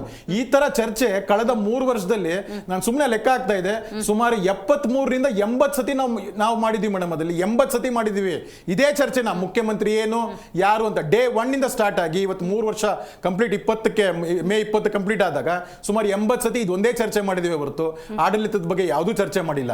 ಇವತ್ತು ಹೇಳ್ತಾ ಇದ್ದೀವಿ, ಇವತ್ತು ಮೇಡಮ್ ಅವರು ರಾಜ್ಯಸಭಾ ಅಂತ ಹೇಳ್ತಾರೆ. ರಾಜ್ಯಸಭೆಗೆ 3 ಸೀಟ್ ಇರೋದು ಕನ್ಫರ್ಮ್, ಒಂದು ಮಲ್ಲಿಕಾರ್ಜುನ ಖರ್ಗೆ ಹೋಗ್ತಾರೆ ಅನ್ನೋದು ಕನ್ಫರ್ಮ್. ಇನ್ ಮಿಕ್ಕಿದ್ ಯಾವುದೇ ಇದ್ರು ಅವ್ರು ಹೇಳುವಂಥದ್ದು ನಮ್ಮ ಹೈಕಮಾಂಡ್ ಯಾವ ಡಿಸೈಡ್ ಮಾಡುತ್ತೋ ಅದೇ ಅಂತ. ಇವರೆಲ್ಲರೂ ಹೋಗುವಂಥದ್ದು ಅರ್ಜೆಂಟ್ ಇದ್ದೇನಿತ್ತು ಮೇಡಮ್. ಅಲ್ಲಿ ಈಗ ಯಾವ ಒಂದು ಇಲಾಖೆಗೆ ಹ್ಯಾರಿಸ್ ಓಡ್ತಾ ಇದ್ರು ಪಾಪ 100 ಮೀಟರ್ಸ್ ರನ್ನಿಂಗ್, ಯಾವುದಕ್ಕಂತ ಗೊತ್ತಿಲ್ಲ. ಇಲ್ಲಿ BDA ಚೇರ್ಮನ್ದು ಇದಿಲ್ಲ, ED ಅವರ ಮಗಂದು ಅವ್ರದ್ದು ರೈಡ್ ಆಗಿದೆ, ಏನೇನೇ ಇದಾಗಿದೆ ಅಂತ ಅನ್ಬಿಟ್ಟು ನಾವು ಕೇಳೋದು, ಇನ್ನಾದ್ರೂ ಜನಕ್ಕೆ ಒಂದು ನೆಮ್ಮದಿ ಕೊಡ್ರಲ್ಲ. ನಿಮ್ಮೊಂದು ಗೊಂದಲ ಅಟ್ಲೀಸ್ಟ್ ಇವಾಗಾದ್ರೂ ದೆಹಲಿ ಮಟ್ಟದಲ್ಲಿ ಹೇಳಿ, ಅದಲ್ಲಿ ಇವರೇ ಮುಂದುವರಿತಾರೆ, ಇವ್ರು ಮುಂದುವರಿಯಲ್ಲ, ಸಂಪುಟ ಏನಾದ್ರೂ ಒಂದು ಹೇಳಿದ್ರೆ ಆಡಳಿತ. ಇವಾಗ ಏನು ಶಕ್ತಿ ಕೇಂದ್ರ ವಿಧಾನಸೌಧ ಇದೆ ಬಿಕೋ ಅಂತ ಇದೆ ಮೇಡಮ್. ಈಗ ಎಲ್ಲಾ ಶಾಸಕರು, ಮಂತ್ರಿಗಳು, ಮುಖ್ಯಮಂತ್ರಿಗಳು ದೆಹಲಿ ಡೆಪ್ಯುಟೇಷನ್ ಮೇಲೆ ಹೋಗಿರೋ ತರ ಇದೆ. ದೆಹಲಿ ಡೆಪ್ಯುಟೇಷನ್ ಮೇಲೆ ಇಲ್ಲಿ ಯಾರು ಕೇಳ್ತಾರೆ? ಸೊ ಇದು ಜನರಿಗೆ ಬೇಕಾಗಿರುವಂತದ್ದು. ಆಡಳಿತ ಯಂತ್ರ ಸುಸಲಿತವಾಗಿರ್ಬೇಕು. ಕುಸಿದಿದೆ, ಕಾನೂನು ಸುವ್ಯವಸ್ಥೆ ಕುಸಿದಿದೆ, ಅದೇ ತರ ಸರ್ಕಾರನು ಕುಸಿದು ಹೋಗ್ಬಾರ್ದು. ಜನ ನಿಮಗೆ ಮ್ಯಾಂಡೇಟ್ ಕೊಟ್ಟಿದ್ದಾರೆ, ಅರ್ಥ ಮಾಡ್ಕೊಳ್ಳಿ ಇವಾಗಾದ್ರೂ ಅಂತ. ರೈಟ್. ಇದೀಗ ನಮ್ಮ ಕಾರ್ಯಕ್ರಮದಲ್ಲಿ JDS ವಕ್ತಾರರಾಗಿರುವಂತಹ ರಿಷಿಕ್ ವಿವಾನ್ಗೌಡ ಕೂಡ ಇದ್ದಾರೆ. ಮಾತಾಡ್ತೀನಿ ನಿಮ್ಮ ಜೊತೆ. ಧರಣೀಶ್ ಅವರು, ನೀವು ಹೇಳಬೇಕು, ಇವತ್ತಿನ ಈ ಡೆವಲಪ್ಮೆಂಟನ್ನು ನಾವು ಗಮನಿಸಿ ನೋಡೋದಾದ್ರೆ ಏನಂತ ಅರ್ಥ ಮಾಡ್ಕೋಬೇಕು? ಕುರ್ಚಿ ಬದಲಾವಣೆಯ ವಿಚಾರಕ್ಕೆ ಇತಿಶ್ರೀ ಹಾಡಿದ್ರು ಹೈಕಮಾಂಡ್ ಅನ್ಕೋಬೇಕಾ, ಇಲ್ಲ ಅದು ರೀಸ್ಟಾರ್ಟ್ ಅಂತಾನ, ಅಥವಾ ಈ ಥರ ಮೇಲ್ನೋಟಕ್ಕೆ ರಾಜ್ಯಸಭೆ ಪರಿಷತ್ ಬಗ್ಗೆ ಮಾತಾಡಿದ್ವಿ ಅಂತ ಹೇಳಿ ತೇಲಿಸ್ಬಿಟ್ರು ಅಂತಾನ? ಏನಂತ ಅರ್ಥೈಸ್ಕೋಬೇಕು ನಾವು? ನೋಡಿ, ಭಾಳ ಸ್ಪಷ್ಟವಾಗಿ ಗೊತ್ತಾಗುವಂಥ ವಿಷಯ ಏನು ಅಂತಂದರೆ, ರಾಜ್ಯಸಭೆಗೆ ಅಭ್ಯರ್ಥಿಗಳನ್ನು ಆಯ್ಕೆ ಮಾಡಲಿಕ್ಕೆ ಅಥವಾ ವಿಧಾನ ಪರಿಷತ್ಗೆ ಅಭ್ಯರ್ಥಿಗಳನ್ನು ಆಯ್ಕೆ ಮಾಡಲಿಕ್ಕೆ ಇಷ್ಟೊಂದು ದೊಡ್ಡ ಪ್ರಕ್ರಿಯೆ ನಡೆಸಬೇಕಾದ ಅಗತ್ಯ ಇಲ್ಲ, ಅಥವಾ ಕಸರತ್ತು ನಡೆಸಬೇಕಾದ ಅಗತ್ಯ ಇಲ್ಲ. ಇನ್ನು ನಾಯಕತ್ವ ಬದಲಾವಣೆ ವಿಷಯಕ್ಕೆ ಸಂಬಂಧಪಟ್ಟಂತೆ ಈಗಷ್ಟೇ KC ವೇಣುಗೋಪಾಲ್ ಮಾತಾಡಿದಾರಲ್ಲ, this is the classic example. ಇವತ್ತು ಏನು ಮಾಡಿದ್ರು ಅವರು? ಅಡ್ಗೋಡೆ ಮೇಲೆ ದೀಪ ಇಟ್ಟಂಗೆ ಮಾತಾಡಿದರು. ಫಾರ್ ಎಕ್ಸಾಂಪಲ್ಸ್, ನಿಜಕ್ಕೂ ಕಾಂಗ್ರೆಸ್ ಹೈಕಮಾಂಡ್ಗೆ ನಾಯಕತ್ವ ಬದಲಾವಣೆ ಮಾಡಲಿಕ್ಕೆ ಇಷ್ಟ ಇಲ್ಲ ಅಂದರೆ, ಅಥವಾ ಈ ನಾಯಕತ್ವ ಬದಲಾವಣೆ ಮಾಡೋದು ಸೂಕ್ತ ಅಲ್ಲ ಅಂತ ಅನಿಸಿದರೆ, ಆಫ್ಟರ್ ಆಲ್ ದಿ ಈ ಎಲ್ಲ ಪ್ರಕ್ರಿಯೆಗಳು, ಸಭೆಗಳು, ಮಾತುಕತೆಗಳು ಇದೆಲ್ಲದರ ನಂತರ ಪ್ರೆಸ್ ಮೀಟ್ ಮಾಡಿದ್ರಲ್ಲ, ಹಿಂದೆ ಯಾವ ರೀತಿ ಮಾಡಿದರು? ಇದೇ ಸಿದ್ದರಾಮಯ್ಯ ಮತ್ತು DK ಶಿವಕುಮಾರ್ ವಿಷಯದಲ್ಲಿ KC ವೇಣುಗೋಪಾಲ್ ಹೊರಗಡೆ ಬಂದು ಪತ್ರಿಕಾಗೋಷ್ಠಿಯನ್ನು ನಡೆಸಿದರು. ಸಿದ್ದರಾಮಯ್ಯ ಮುಖ್ಯಮಂತ್ರಿಯಾಗಿ ಹೈಕಮಾಂಡ್ ಆಯ್ಕೆ ಮಾಡಿದೆ. DK ಶಿವಕುಮಾರ್ 2024 ಲೋಕಸಭಾ ಚುನಾವಣೆವರೆಗೆ KPCC ಅಧ್ಯಕ್ಷರಾಗಿರ್ತಾರೆ ಮತ್ತು ಒಬ್ಬರು DCM ಆಗಿರ್ತಾರೆ ಅಂತ ಭಾಳ ಸ್ಪಷ್ಟವಾಗಿ ಹೇಳಿದರು. ಇವತ್ತು ಕೂಡ ಆ ಕೆಲಸ ಮಾಡ್ಬೋದಿತ್ತಲ್ಲ. ಸಿದ್ದರಾಮಯ್ಯ ಈಗ ಫಾರ್ ಎಕ್ಸಾಂಪಲ್ ಅವ್ರನ್ನೇ ಮುಂದುವರಿಸಬೇಕು ಅಂದರೆ ಆ ಥರ ನಿರ್ಧಾರ ಮಾಡಿದರೆ ಹೈಕಮಾಂಡ್ ನಿಲುವು ಅದೇ ಆಗಿದ್ದರೆ ಸಿದ್ದರಾಮಯ್ಯ ಈ ಅವಧಿಯನ್ನು ಪೂರೈಸ್ತಾರೆ. ಪೊಲಿಟಿಕಲಿ ಹಂಗೆಲ್ಲ ಸ್ಟೇಟ್ಮೆಂಟ್ ಮಾಡಬೇಕಾಗುತ್ತೆ. 2028ಕ್ಕೆ ಮತ್ತೆ ನಾವು ಅಧಿಕಾರಕ್ಕೆ ಬರ್ತೀವಿ, ಆಗ ಡಿ ಕೆ ಶಿವಕುಮಾರ್ ಮುಖ್ಯಮಂತ್ರಿ ಆಗ್ತಾರೆ ಅಂತ ಭಾಳ ಸ್ಪಷ್ಟವಾಗಿ ಜನಕ್ಕೆ ತಿಳಿಸ್ಬೋದಿತ್ತು. ಹಂಗೆ ಮಾಡಿದ್ರಾ? ಆ ಪ್ರಕ್ರಿಯೆಗೆ ಯಾಕೆ ಹೋಗ್ತಾ ಇಲ್ಲ ಅವರು? ಯಾವ ಆತಂಕ, ಯಾವ ಭಯ ಹೈಕಮಾಂಡ್ನ ಕಾಯ್ತಾ ಇದೆ? ಇದು ಹೈಕಮಾಂಡ್ ನೋಡಿ, ಈಗ ಇತ್ತೀಚೆಗೆ ಕೇರಳ ಚುನಾವಣೆ ಆದಾಗಲೂ ಕೂಡ ಹಿಂಗೆ ಆಯಿತು. ಅಂದರೆ ಅಲ್ಲಿ ಅಬ್ಸಲ್ಯೂಟ್ ಮೆಜಾರಿಟಿ ಇತ್ತು ಕಾಂಗ್ರೆಸ್ ಪಾರ್ಟಿಗೆ, ಆದರೂ ಕೂಡ ಮುಖ್ಯಮಂತ್ರಿಯನ್ನ ಆಯ್ಕೆ ಮಾಡಲಿಕ್ಕೆ 10 ದಿನ ತಗೊಳ್ತು. ಸಹಜ, ಆಕಾಂಕ್ಷಿಗಳ ಸಂಖ್ಯೆ ಜಾಸ್ತಿ ಇರ್ತಾರೆ, ಎಲ್ಲವನ್ನ ಏನೋ ಅಳ್ದು ತೂಗಿ ಮಾಡಬೇಕಾಗತ್ತೆ. ಹೈಕಮಾಂಡ್ ಅಂಥದ್ದೊಂದು ಸೂಕ್ತವಾದ ನಿರ್ಧಾರ ತೆಗೆದುಕೊಳ್ಬೇಕು, ಕೆಲ ಸಂದರ್ಭದಲ್ಲಿ ಸಮಯ ಹಿಡಿಯುತ್ತೆ ನಿಜ, ಆದರೆ 10 ದಿನ ಅಲ್ಲ. ಇಲ್ಲೂ ಅಷ್ಟೇ, ಈ ಕಾಂಗ್ರೆಸ್ ಹೈಕಮಾಂಡ್ಗೊಂದು ಸ್ಪಷ್ಟತೆ ಇಲ್ಲ ಅಂತ ಅನಿಸುತ್ತೆ. ಆ ಕಾರಣಕ್ಕೋಸ್ಕರ ಇಂಥದ್ದೊಂದು ವಿಳಂಬ ಆಗಿದೆ. ಸ್ಪಷ್ಟತೆ ಇದ್ದಿದ್ದು ಈಗ ಎಲ್ಲವನ್ನೂ ಲೆಕ್ಕ ಹಾಕ್ಬೇಕಲ್ವಾ, ಸಾಧಕ ಬಾಧಕಗಳನ್ನ. ಸಿದ್ದರಾಮಯ್ಯ ಅವರನ್ನ ಮುಂದುವರಿಸಿದ್ರೆ ಏನು ಲಾಭ ಆಗುತ್ತೆ, ಏನು ನಷ್ಟ ಆಗ್ಬೋದು. ಸಿದ್ದರಾಮಯ್ಯ ಅವರನ್ನ ಕೆಳಗಿಳಿಸಿದ್ರೆ ಕಾಂಗ್ರೆಸ್ ವೋಟ್ ಬ್ಯಾಂಕ್ಗೆ ಏನು ಸಮಸ್ಯೆ ಆಗ್ಬೋದು, ಅಥವಾ ಕಾಂಗ್ರೆಸ್ ವೋಟ್ ಬ್ಯಾಂಕ್ಗೆ ಏನು ಸಮಸ್ಯೆ ಆಗುತ್ತಲ್ಲ ಅದನ್ನು ಡಿ ಕೆ ಶಿವಕುಮಾರ್ ತುಂಬಬಲ್ಲರ, ತುಂಬಲಿಕ್ಕೆ ಸಾಧ್ಯ ಇಲ್ವಾ? ಅದೇ ರೀತಿ ಡಿ ಕೆ ಶಿವಕುಮಾರ್ಗೆ ಅವಕಾಶವನ್ನು ಕೊಡಬೇಕಾ? ಈಗ ಡಿ ಕೆ ಶಿವಕುಮಾರ್ ಹೇಳ್ತಾರಲ್ಲ ಕೂಲಿ ಕೊಡಿ ಅಂತ. ಕೂಲಿ ಕೇಳಲಿಕ್ಕೆ ಒಂದು ಮುಖ್ಯಮಂತ್ರಿ ಸ್ಥಾನವನ್ನು ಹೊರತುಪಡಿಸಿ ಸರ್ಕಾರದಲ್ಲಿ ನಂಬರ್ 2 ಅನ್ನೋದ್ರಲ್ಲಿ ಯಾವುದೇ ಅನುಮಾನ ಇಲ್ಲ. KPCC ಅಧ್ಯಕ್ಷರು ಅಂದರೆ ಪಕ್ಷದಲ್ಲಿ ನಂಬರ್ 1, ಮತ್ತೆ 2 ಪ್ರಮುಖ ಖಾತೆಗಳು, ಇಷ್ಟು ಕೂಲಿ ಸಾಕಾಗಲ್ವಾ ಅಂತ ಕೇಳ್ಬೇಕು ಹೈಕಮಾಂಡ್ ನಾಯಕರು. ಅಥವಾ ಹೈಕಮಾಂಡ್ ನಾಯಕರು ಯಾವ ರೀತಿ ಈಲ್ಡ್ ಆಗಿದಾರೋ ಗೊತ್ತಿಲ್ಲ. ಸೊ ಈ ಥರದ್ದೆಲ್ಲ ಇದೆ. ಅವತ್ತು ಒಪ್ಪಂದ ಅಧಿಕಾರ ಹಂಚಿಕೆ ಅನ್ನೋದಾಗಿದ್ರೆ ಈಗ ನೀವು ಹೇಳಿದ ಕಾಂಟೆಕ್ಸ್ಟ್ ಅಲ್ಲಿ ಪ್ರಶ್ನೆ ಮಾಡೋಕ್ಕಾಗುತ್ತಾ ಡಿ ಕೆ ಶಿವಕುಮಾರ್ ಅವ್ರಿಗೆ? ಅಲ್ಲ, ಬೆಂಗಳೂರು ನಗರಾಭಿವೃದ್ಧಿ ಸಚಿವರು, ಜಲಸಂಪನ್ಮೂಲ ಸಚಿವರು, ನೀವೇ KPCC ಅಧ್ಯಕ್ಷರು ಆಗಿದ್ದೀರಿ, ಈ ಥರ ಹೇಳಕ್ ಆಗಲ್ಲ ಅಲ್ಲ? ನೋಡಿ, ಹಿಂದೆ ಒಂದ್ಸಲ ಇದೇ ಚರ್ಚೆನಲ್ಲೂ ನಾನು ಹೇಳಿದ್ದೀನಿ, ಮತ್ತು ನಾನು ಇದ್ರ ಬಗ್ಗೆ ಭಾಳ ಬರ್ತಿದ್ದೀನಿ. ಅಧಿಕಾರ ಹಂಚಿಕೆಯ ಒಪ್ಪಂದ ಆಗಿದ್ದಿದ್ರೆ ಇವತ್ತಿನ ಇಷ್ಟೆಲ್ಲ ಮೀಡಿಯಾ ಸ್ಕ್ರೂಟನಿ ನಡುವೆ ಡೆಫಿನೆಟ್ಲಿ ಅದು ಗುಟ್ಟಾಗಿ ಉಳಿಲಿಕ್ಕೆ ಸಾಧ್ಯ ಇರ್ತಿರ್ಲಿಲ್ಲ. ಆಗಿಲ್ಲ? ಹಂಗಾದ್ರೆ ಆಗಿಲ್ಲ. ನನ್ನ ಪ್ರಕಾರ, ನನ್ನ ವೈಯಕ್ತಿಕವಾದಂತಹ ಬಹಳ ಸ್ಪಷ್ಟ ಅಭಿಪ್ರಾಯ, ಅಧಿಕಾರ ಹಂಚಿಕೆಯ ಒಪ್ಪಂದ ಆಗಿಲ್ಲ. ಆಗಿದ್ದಿದ್ರೆ ನಾನು ಹೇಳಿದ್ನಲ್ಲ, ಇಷ್ಟೊಂದು ಮಾಧ್ಯಮಗಳು ಮತ್ತೆ ಡಿ ಕೆ ಶಿವಕುಮಾರ್ ಅವರ ಇಷ್ಟೆಲ್ಲ ಸೃಷ್ಟಿ ಆಯಿತು. ಸೃಷ್ಟಿ ಈಗ ಫೈನಲಿ ಇದೇನು ಒಂದು power politics. D K Shivakumar ಅಪೇಕ್ಷೆ ಪಡೋದ್ರಲ್ಲಿ ಖಂಡಿತ ತಪ್ಪಿಲ್ಲ. ಒಬ್ಬ ಮಹತ್ವಾಕಾಂಕ್ಷಿ ಎಂ ಬಿ ಪಾಟೀಲ್ ಅವರಿದ್ದಾರೆ, ಆರ್ ವಿ ದೇಶಪಾಂಡೆ ಅವರಿದ್ದಾರೆ, ಡಾಕ್ಟರ್ ಜಿ ಪರಮೇಶ್ವರ್ ಇದ್ದಾರೆ, ಸ್ವತಃ ಮಲ್ಲಿಕಾರ್ಜುನ ಖರ್ಗೆ ಅವರಿದ್ದಾರೆ. ಎಲ್ಲರಿಗಿನ್ನ ಜಾಸ್ತಿ ಹಕ್ಕು ಕ್ಲೇಮು ಡಿ ಕೆ ಶಿವಕುಮಾರ್ ಅವರಿಗಿದೆ. ಯಾಕೆಂದ್ರೆ ಅವರು 2023ರಲ್ಲಿ ಪಕ್ಷ ಅಧಿಕಾರಕ್ಕೆ ಬಂದಾಗ KPCCಯ ಸಾರಥ್ಯವನ್ನು ವಹಿಸಿದ್ರು. ಹಾಗಾಗಿ ಅವ್ರಿಗೆ ಎಲ್ಲ ಹಕ್ಕಿದೆ ಕೇಳಲಿಕ್ಕೆ. ಅದೇ ಕಾರಣಕ್ಕೋಸ್ಕರ ಈಗ ನನಗೆ ಗೊತ್ತಿಲ್ಲ, ಬಟ್ ಆದರೂ ಹೇಳ್ತೀನಿ, ಅವರೇ ಪ್ಲಾಂಟ್ ಮಾಡಿಸಿರ್ಬೋದು ಅಧಿಕಾರ ಹಂಚಿಕೆ ಒಪ್ಪಂದ ಆಗಿದೆ ಅನ್ನುವಂಥ ಸಂಗತಿ. ಇಷ್ಟೆಲ್ಲ ದೊಡ್ಡ ಮಟ್ಟದಲ್ಲಿ ಚರ್ಚೆ ಆಗಲಿಕ್ಕೆ, ಜನರಿಗೆ ನಂಬಿಸ್ಲಿಕ್ಕೆ, ಬಿಂಬಿಸ್ಲಿಕ್ಕೆ ಅವರ ಪ್ರಯತ್ನ ಪಟ್ಟಿರ್ಬೋದು. ರೈಟ್. ಇನ್ನೂ ಅದ್ರ ಬಗ್ಗೆ ಡೀಟೇಲ್ ಆಗಿ ನಾನು ಮಾತಾಡ್ತೀನಿ. ರಿಷಿಕ್ ಅವರೇ, ಇವತ್ತಿನ ಡೆವಲಪ್ಮೆಂಟಿಂದ high command at the same time ನಮ್ಮ ಘನತವಿತ್ತ ಮುಖ್ಯಮಂತ್ರಿ ಸಿದ್ದರಾಮಯ್ಯನವರು, ಅಟ್ ದ ಸೇಮ್ ಟೈಮ್ ರಾಜ್ಯದ ಉಪಮುಖ್ಯಮಂತ್ರಿ ಯಾವ ಸಂದೇಶವನ್ನು ಅಷ್ಟು ದೊಡ್ಡ ಮ್ಯಾಂಡೇಟ್ ಕೊಟ್ಟಿರುವಂಥ ರಾಜ್ಯದ ಜನಕ್ಕೆ ಕೊಟ್ಟರು? ಮೇಡಮ್, ನಾನು ತಮ್ಮ ಮಾಧ್ಯಮ ಚಾನಲ್ಗೆ ಬರೋದಕ್ಕಿಂತ ಮುಂಚೆ ಡೆಲ್ಲಿಯಲ್ಲಿ ಕನ್ಫರ್ಮ್ ಮಾಡ್ಕೊಂಡೆ, ಕರ್ನಾಟಕದ ಒಂದು ನಿಯೋಗ ಬಂದಿದೆಯಲ್ಲ ಅಂತ ಅಂದ್ಬಿಟ್ಟು. ಸೊ ನನಗೇನೊಂದು ಮಾಹಿತಿ ಬಂತು ಅಂತ ಹೇಳಿದ್ರೆ, ಕರ್ನಾಟಕದ ಅಭಿವೃದ್ಧಿಗೋಸ್ಕರ ಸನ್ಮಾನ್ಯ ಸಿದ್ದರಾಮಯ್ಯನವರು, ಸನ್ಮಾನ್ಯ ಡಿ ಕೆ ಶಿವಕುಮಾರ್ ಅವರು, ಇವರೆಲ್ಲ ಅಲ್ಲಿ ಕೇಂದ್ರ ಸಚಿವಾಲಯ ಇರ್ತದಲ್ಲ, ಅಲ್ಲೆಲ್ಲ ಅಪಾಯಿಂಟ್ಮೆಂಟ್ ತಗೊಂಡಿದ್ದಾರಂತೆ. ಅಲ್ಲ, ಕರ್ನಾಟಕ ರಾಜ್ಯದ ಅಭಿವೃದ್ಧಿಗೆ ಏನೇನು ಮಾಡಬೇಕು ಅಂತ ಎಲ್ಲ ನಾನು ಚೆಕ್ ಮಾಡಿಸ್ದೆ ಅಪಾಯಿಂಟ್ಮೆಂಟು. ಎಲ್ಲ ಅಲ್ಲಿ ಹೋಗಿರೋದು ಕರ್ನಾಟಕ ರಾಜ್ಯದ ಅಭಿವೃದ್ಧಿ ಮಾಡೋದಕ್ಕಂತೆ, ಆಮೇಲೆ ಕರ್ನಾಟಕ ರಾಜ್ಯದಕ್ಕೆ ಫಂಡ್ಸ್ನ ತರಕ್ಕೆ ಅಂತಲೇ ಹೋಗಿದಾರಂತೆ ಡೆಲ್ಲಿಗೆ. ಸೊ ಹಾಗಾಗಿ ಕರ್ನಾಟಕ ರಾಜ್ಯದಲ್ಲಿ ಇವತ್ತು ನಮ್ಮ ಜನರಿಗೆ, ಕರ್ನಾಟಕದ ತೆರಿಗೆದಾರರು, ನಮ್ಮ ತೆರಿಗೆ, ನಮ್ಮ ಹಕ್ಕು, ನಮ್ಮ ಹಣ, ನಮ್ಮ ಹಕ್ಕು ಅಂತೆಲ್ಲ ಏನೆಲ್ಲ ಹೇಳ್ತಾ ಇದ್ರಲ್ವಾ. ಸೊ ನಮಗೆಲ್ಲ ಇವತ್ತೊಂಥರ ಖುಷಿಯಾಗೋ ವಿಷಯ ಏನು ಅಂತ ಹೇಳಿದ್ರೆ, ಮೊದಲೇ ಬಾರಿಗೆ ಕಂಪ್ಲೀಟ್ ಸಚಿವ ಸಂಪುಟ ಕೂಡ ಹೋಗಿದೆ ಅಲ್ಲಿ. ನಿಮಗೆ ಸನ್ಮಾನ್ಯ ಪರಮೇಶ್ವರ್ ಅವರು ಮೋದಿ ಶಾ ಅವ್ರ ಜೊತೆ ಅಪಾಯಿಂಟ್ಮೆಂಟ್ ಇಟ್ಕೊಂಡಿದ್ದಾರಂತೆ. ಅಂದ್ರೆ ಇಲ್ಲಿ ರಾಜ್ಯದಲ್ಲಿ ಯಾವ ರೀತಿ ಕಾನೂನು ಸುವ್ಯವಸ್ಥೆ ಇದೆ ಅದ್ರ ಬಗ್ಗೆ ಎಲ್ಲ ಡಿಸ್ಕಷನ್ ಮಾಡಬೇಕು ಅಂತ ಒಂದು ಅಪಾಯಿಂಟ್ಮೆಂಟ್ ಇಟ್ಕೊಂಡಿದ್ದಾರಂತೆ. PM ಅವ್ರ ಜೊತೆ ಸನ್ಮಾನ್ಯ CM ಅವರು ಅಪಾಯಿಂಟ್ಮೆಂಟ್ ಇಟ್ಕೊಂಡಿದ್ದಾರಂತೆ. ಈ ರೀತಿ ಎಲ್ಲ ಒಂದು ಅಪಾಯಿಂಟ್ಮೆಂಟ್ ಇಟ್ಕೊಂಡಿದ್ದಾರೆ. ಅಲ್ಲ ಹೇಳ್ತಿರೋದು ಅಲ್ಲ, ಜನರಿಗೆ ಕರ್ನಾಟಕ ರಾಜ್ಯದ ಜನತೆಗೆ ಅರ್ಥ ಆಗ್ತದೆ ಏನು ಉದ್ಧಾರ ಮಾಡಕ್ ಹೋಗಿದ್ದಾರೆ ಡೆಲ್ಲಿಗೆ ಅಂತ ಅನ್ಬಿಟ್ಟು. ಏನಿವೆ ಅನ್ನೋ ಲೈಟರ್ ನೋಟ್. ಇನ್ನ ನಾವು ಇವರ ರಾಜಕೀಯದ ಗಮನಿಸೋದೇ ಆಗೋಗಿದ್ರೆ ನೋಡಿ, ತಾವು ಈ ಡಿನ್ನರ್ ಪೊಲಿಟಿಕ್ಸ್ ನ ಅಲ್ಲಿ ಗಮನಿಸಿದ್ರೆ ಲಂಚ್ ಡಿನ್ನರ್ ಬ್ರೇಕ್ಫಾಸ್ಟ್ ಏನ್ ಮಾಡ್ತಾ ಇದ್ರು, ಸನ್ಮಾನ್ಯ ಸಿದ್ದರಾಮಯ್ಯನವರು ಒಬ್ರು CLP ನಾಯಕರಿದ್ದಾರೆ, ಅವರ ಟೇಬಲ್ ಮುಂದೆ ಅಟ್ಲೀಸ್ಟ್ 15 ಜನ ಶಾಸಕರಿದ್ದಾರೆ. ಸನ್ಮಾನ್ಯ DK ಶಿವಕುಮಾರ್ ಅವರು ಬರೀ DCM ಅಥವಾ ಬೆಂಗಳೂರು ಉಸ್ತುವಾರಿ ಸಚಿವರು ಅಥವಾ ಇನ್ನೊಂದು ಯಾವುದೋ ಒಂದು ಚಿಕ್ಕ ಪುಟ್ಟ ಸಚಿವಾಲಯದಲ್ಲಿ ರಿಸ್ಟ್ರಿಕ್ಷನ್ ಆಗಿ ಅಷ್ಟೇ ಇದ್ದಾರೆ ಹೊರತು ಅವ್ರ ಸುತ್ತಮುತ್ತ 4 ಜನ ಶಾಸಕರಿಲ್ಲ ಅಲ್ಲಿ.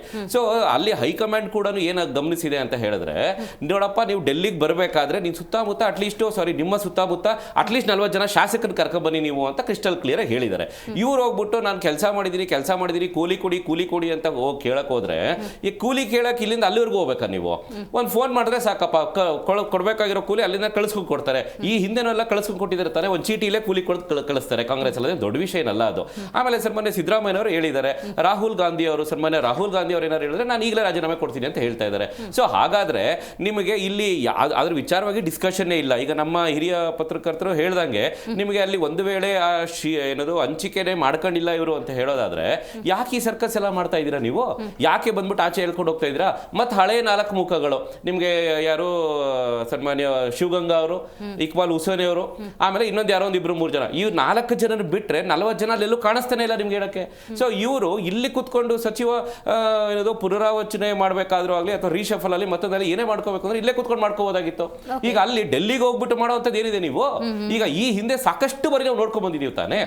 ಈಗ ನೀವು ಆಸ್ ಎ KPCC ಅದ್ರ ಒಳಗಡೆ ಇರುವಂತ ಜವಾಬ್ದಾರಿ ಇರುವಂತವ್ರು ನೀವೆಲ್ಲ ಹೋಗಿ ಅಲ್ಲಿ ಹೋಗ್ಬೇಕಾದ್ರೆ ನಮ್ಗೆ ಇಲ್ಲಿ ಒಂದು ಮಾಧ್ಯಮಕ್ಕೆ ಹೇಳಿಕೆ ಕೊಟ್ಬಿಟ್ಟು ಹೋಗಿ, ನಾವು ಇಲ್ಲಿಂದ ಹೋಗ್ತಾ ಇರುವಂತದ್ದು as A Congress man, not as a constitutional post ಅಲ್ಲಿ ಇರುವಂತಹ ಸನ್ಮಾನ್ಯ ಏನದು ಮುಖ್ಯಮಂತ್ರಿ ಆಗಲಿ ಉಪಮುಖ್ಯಮಂತ್ರಿ ಆಗಲಿ ನಾವು ಈ ರೀತಿ ಹೋಗ್ತಾ ಇಲ್ಲ ಡೆಲ್ಲಿಗೆ ಅಂತ ಒಂದು ನೀವು ಸ್ಟೇಟ್ಮೆಂಟ್ ಕೊಟ್ಬಿಡಿ. ನಾವು ಆಗ್ಲಿ ವಿರೋಧ ಪಕ್ಷದವರಾಗ್ಲಿ ಅಥವಾ ಮಾಧ್ಯಮದವರೇ ನಾವು ಅವ್ರನ್ನ ಕ್ವಶನ್ ಮಾಡಲ್ಲ, ಬಿಕಾಸ್ ಅದು ನಿಮ್ಮ ಆಂತರಿಕ ಆಗುತ್ತೆ. ಆದ್ರೆ ನೀವು ಒಬ್ರು ಈಗ ಜವಾಬ್ದಾರಿಯುತವಾಗಿ ನೀವೆಲ್ಲ ಹೋದ ಮೇಲೆ ಏನ್ ಕಾರಣ ಹೇಳ್ಬೇಕಾರೆ ನೀವು ಯು ಆರ್ ಆನ್ಸರಬಲ್. ಸೊ ಇದೇ ವಿಚಾರ ನೀವು ಆನ್ಸರಬಲ್ ಮಾಡಕ್ ಆಗ್ತಾ ಇಲ್ಲ ಅಂತ ಹೇಳಿದ್ರೆ ಇಲ್ಲಿ 3 ವಿಚಾರ. ಒಂದು, ಹೈಕಮಾಂಡ್ ಅನ್ನುವಂಥದ್ದು ನಿಜವಾಗ್ಲೂ ಇದೆಯಾ ಕಾಂಗ್ರೆಸ್ ಅಲ್ಲಿ? ಎರಡನೇದು, ನಿಜವಾಗ್ಲೂ ಹೈಕಮಾಂಡ್ ಇದೆ ಅನ್ನೋದಾದ್ರೆ ಗಟ್ಟಿಯಾಗಿ ಯಾಕೆ ಇರಕ್ ಆಗ್ತಾ ಇಲ್ಲ ನಿಮಗೆ? ಮೂರನೇದು, ಒಂದು ವೇಳೆ ನೀವು ಸನ್ಮಾನ್ಯ ಸಿದ್ದರಾಮಯ್ಯನವ್ರನ್ನೇ ಕಂಟಿನ್ಯೂ ಮಾಡಿಸ್ಬೇಕು ಅನ್ನೋಂಗಿದ್ರೆ ಹೇಳ್ಬಿಡಿ, ನೋಡಪ್ಪ ಯಾಕೆ ಇದನ್ನ ಪಾರ್ಟಿ ಡ್ಯಾಮೇಜ್ ಮಾಡ್ತಾ ಇದ್ರ, ಇಮೇಜ್ ಹಾಳು ಮಾಡ್ತಾ ಇದ್ರ ದೇಶ ಎಲ್ಲ. ಅದರಲ್ಲಿ ಎಸ್ಪೆಷಲಿ ಕರ್ನಾಟಕ ರಾಜ್ಯದ 140 ಮ್ಯಾಂಡೇಟ್ ಕೊಟ್ಟಿರುವಂತ ಕರ್ನಾಟಕ ರಾಜ್ಯದ ಜನತೆಗೆ 3 ವರ್ಷದಿಂದ ನೀವು ಇದೇ ಕತೆ ಹೇಳ್ಕೊಂಡ್ ಬರ್ತಾ ಇದ್ರಲ್ಲ, ಯಾಕೆ ಮರ್ಯಾದೆ ಕಳೀತಾ ಇದ್ದೀರಾ ಅಂತ ಅನ್ಬಿಟ್ಟು ಹೇಳ್ಬೇಕಾಯ್ತು ಹೈಕಮಾಂಡ್. ಈಗ ಸನ್ಮಾನ್ಯ ಮಲ್ಲಿಕಾರ್ಜುನ ಕೂಡ DK ಶಿವಕುಮಾರ್ ಅವರು ವ್ಯತಿರಿಕ್ತವಾದ ಯಾವುದೇ ಸ್ಟೇಟ್ಮೆಂಟ್ ಕೊಟ್ಟಿಲ್ಲ. ಮೇಡಮ್ ಅವ್ರು ನೋಡಿ ವರ್ಲ್ಡ್ ಅಂದ್ರು ಅಥವಾ ಮಾಡಿದ ಕೆಲಸಕ್ಕೆ ಕೂಲಿ ಬೇಕು ಅಂದ್ರು, ಕೆಲವೊಮ್ಮೆ ಪ್ರಯತ್ನ ಕೈ ಕೊಟ್ಟರು ಪ್ರಾರ್ಥನೆ ಕೈ ಹಿಡಿಬಹುದು ಅಂದ್ರು ಬಿಟ್ರೆ, ಈಗ ಸಿದ್ದರಾಮಯ್ಯನವರು ಉಲ್ಲೇಖ ಮಾಡ್ದಂಗೆ ಯಾವ್ದಾದ್ರು ಅಗ್ರಿಮೆಂಟು, ಯಾವ ಒಪ್ಪಂದ ಆ ತರ ಏನ್ ಮಾತಾಡಿಲ್ಲ. ಈಗ ಅವ್ರು ಕೂಲಿ ಕೇಳ್ತಾ ಇದ್ರೆ ಏನ್ ಕೂಲಿ ಕೇಳ್ತಾ ಇದ್ದಾರೆ? ವಾಟ್ ಡಸ್ ದಟ್ ಮೀನ್? ಏನ್ ಕೂಲಿ ಅಂತ ಹೇಳಿದ್ರೆ ಈಗ ಅವ್ರು ಹೇಳ್ತಾ, ಈಗ ಅವರು ಏನದು ಇದು ಫಾಲೋವರ್ಸ್ ಗಳೆಲ್ಲ ಯಾರಿದ್ದಾರೆ ಅವ್ರು ಬಂದ್ಬಿಟ್ಟು ಸನ್ಮಾನ್ಯ DK ಶಿವಕುಮಾರ್ ಅವರು ಮುಖ್ಯಮಂತ್ರಿ ಆಗ್ಲೇಬೇಕು ಅಂತ ಹೇಳ್ತಾ ಇದ್ದಾರೆ. ಸೋಷಿಯಲ್ ಮೀಡಿಯಾದಲ್ಲೆಲ್ಲ ಆಲ್ರೆಡಿ ಮುಂದಿನ ಮುಖ್ಯಮಂತ್ರಿಯಾದ DK ಶಿವಕುಮಾರ್ ಅವ್ರಿಗೆ ಅಭಿನಂದನೆಗಳು ಅಂತೆಲ್ಲ ಪೋಸ್ಟ್ಗಳು ಓಡಿಸ್ತಾ ಇದ್ದಾರೆ. ಸೊ ಅಂದ್ರೆ ಅವ್ರು ಕೇಳ್ತಾರ ಕೂಲಿ ಆದ್ರೂ ಏನ್ ಹಾಗಾದ್ರೆ? ಈಗ ತಮ್ಮ ಮಾಧ್ಯಮಗಳಲ್ಲಿ ನಾನೆಲ್ಲ ಹಲವಾರು ಅಲ್ಲ ನಾವ್ ಹೇಳುವಂತ ಇರುವಂತದ್ದು, ಎಸ್ ಕೂಲಿ ಅಂತ ಹೇಳಿದ್ರೆ ಓಪನ್ ಆಗಿ ಬಾಯ್ ಬಿಟ್ಬಿಟ್ಟು ಹೇಳಿ, ಅಥವಾ ನಿಮ್ಗೆ ಅಷ್ಟು ಕೇಳೋಷ್ಟು ನಿಮ್ಗೆ I don't want to call it as a guts, but ಅಷ್ಟು ನಿಮಗೆ ಕೇಳಕ್ ಆಗ್ತಾ ಇಲ್ವಾ ನಿಮ್ಗೆ? ಹೈಕಮಾಂಡ್ ಮುಂದೆ ಹೇಳ್ಬಿಡಿ, ಹೌದು ನಾನೊಬ್ಬ CM ಆಕಾಂಕ್ಷಿ, ನಾನು ಕೇಳಿದ್ದೀನಿ, ಅವ್ರು ಯಾವತ್ತು ಕೊಡ್ತಾರ ಅವ್ರು ಕರೆದಿದ್ದ ದಿವಸ ನಾನು ಹೋಗ್ತೀನಿ ಅಂತ ಹೇಳ್ಬಿಡಿ, ಮುಗ್ದೋಯ್ತಲ್ವಾ? ಈ 3 ವರ್ಷದ ನಾಟಕಗಳು ಯಾಕೆ ಬೇಕು? ಅಷ್ಟು ದೊಡ್ಡ ಮ್ಯಾಂಡೇಟ್ ಅನ್ನು ಕೊಟ್ಟಿರುವಂತಹ ಜನಸಾಮಾನ್ಯರನ್ನ ಇನ್ನೂ ಕೂಡ ಗೊಂದಲದಲ್ಲಿ ಇಟ್ವಿ ಅನ್ನೋ ಬೇಸರ ಇಲ್ವಾ ದರ್ಶನ್ ಅವರೇ ನಿಮ್ಗೆ? ಏನು ಇಲ್ಲ ಮೇಡಮ್, ನಮ್ದೇನು ಚರ್ಚೆ ಇದೆ, ಮುಕ್ತವಾಗಿ ಡಿಸ್ಕಷನ್. ಏನು ಪಕ್ಷದ ಆಂತರಿಕ ವಿಚಾರಗಳನ್ನ ಆಂತರಿಕವಾಗಿ ಚರ್ಚೆ ಮಾಡ್ತೀವಿ. ಪಕ್ಷದಲ್ಲಿ ಏನಾದರೂ ನಿರ್ಧಾರಗಳಾದಾಗ ಬಹಿರಂಗವಾಗಿ ಏನು ಹೇಳಬೇಕು ಅದನ್ನ ಹೇಳ್ತೀವಿ. ನಮ್ಮ ಪಾರ್ಟಿಯನ್ನು ಪದ್ಮನಾಭ ನಗರದ ಬೆಡ್ರೂಮ್ ಅಲ್ಲಿ ರಾಜಕೀಯ ನಿರ್ಧಾರಗಳನ್ನ ತಗೊಳ್ಳುವಂಥದ್ದಲ್ಲ. ಟಿಕೆಟ್ ಕೊಡ್ಬೇಕಾದ್ರೆ ತುಂಬಾ ತುಂಬಾ ಹಗುರವಾದ ಮಾತುಗಳು ಆಡ್ಬೇಕಂತ ಕೇಳಿದ್ದೀನಿ ಮೇಡಮ್.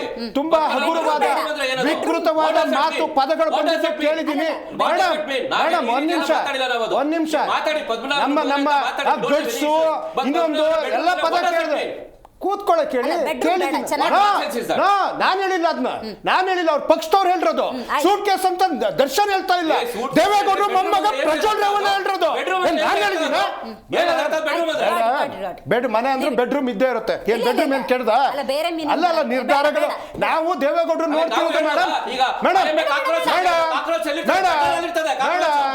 ದೇವೇಗೌಡರು ಮನೆಯಲ್ಲಿ ನಾನು ಫೋಟೋಗಳನ್ನ ನೋಡೋದು, ಯಾವ ಚರ್ಚೆಗಳು ಅವ್ರ ಬೆಡ್ರೂಮ್ ಅಲ್ಲಿ ಆಗೋದು, ಸೋಷಿಯಲ್ ಮೀಡಿಯಾದಲ್ಲಿ ಹಾಕಿರೋದು. ನಾನೇನು ವಿಶೇಷವಾಗಿ ಹೇಳ್ತಾ ಇಲ್ಲ. ಯಾವುದೇ ನಾಯಕರು ಹೋದ್ರು ಅಲ್ಲೊಂದು ಬೆಡ್ ಇರುತ್ತೆ, ಅಲ್ಲೊಂದು ಚೇರ್ ಇರುತ್ತೆ, ಅಲ್ಲಿ ಕೂರ್ತಾರೆ, ಮಾತಾಡ್ತಾರೆ. ಯಾರು ಮಾತಾಡ್ಬೇಕು?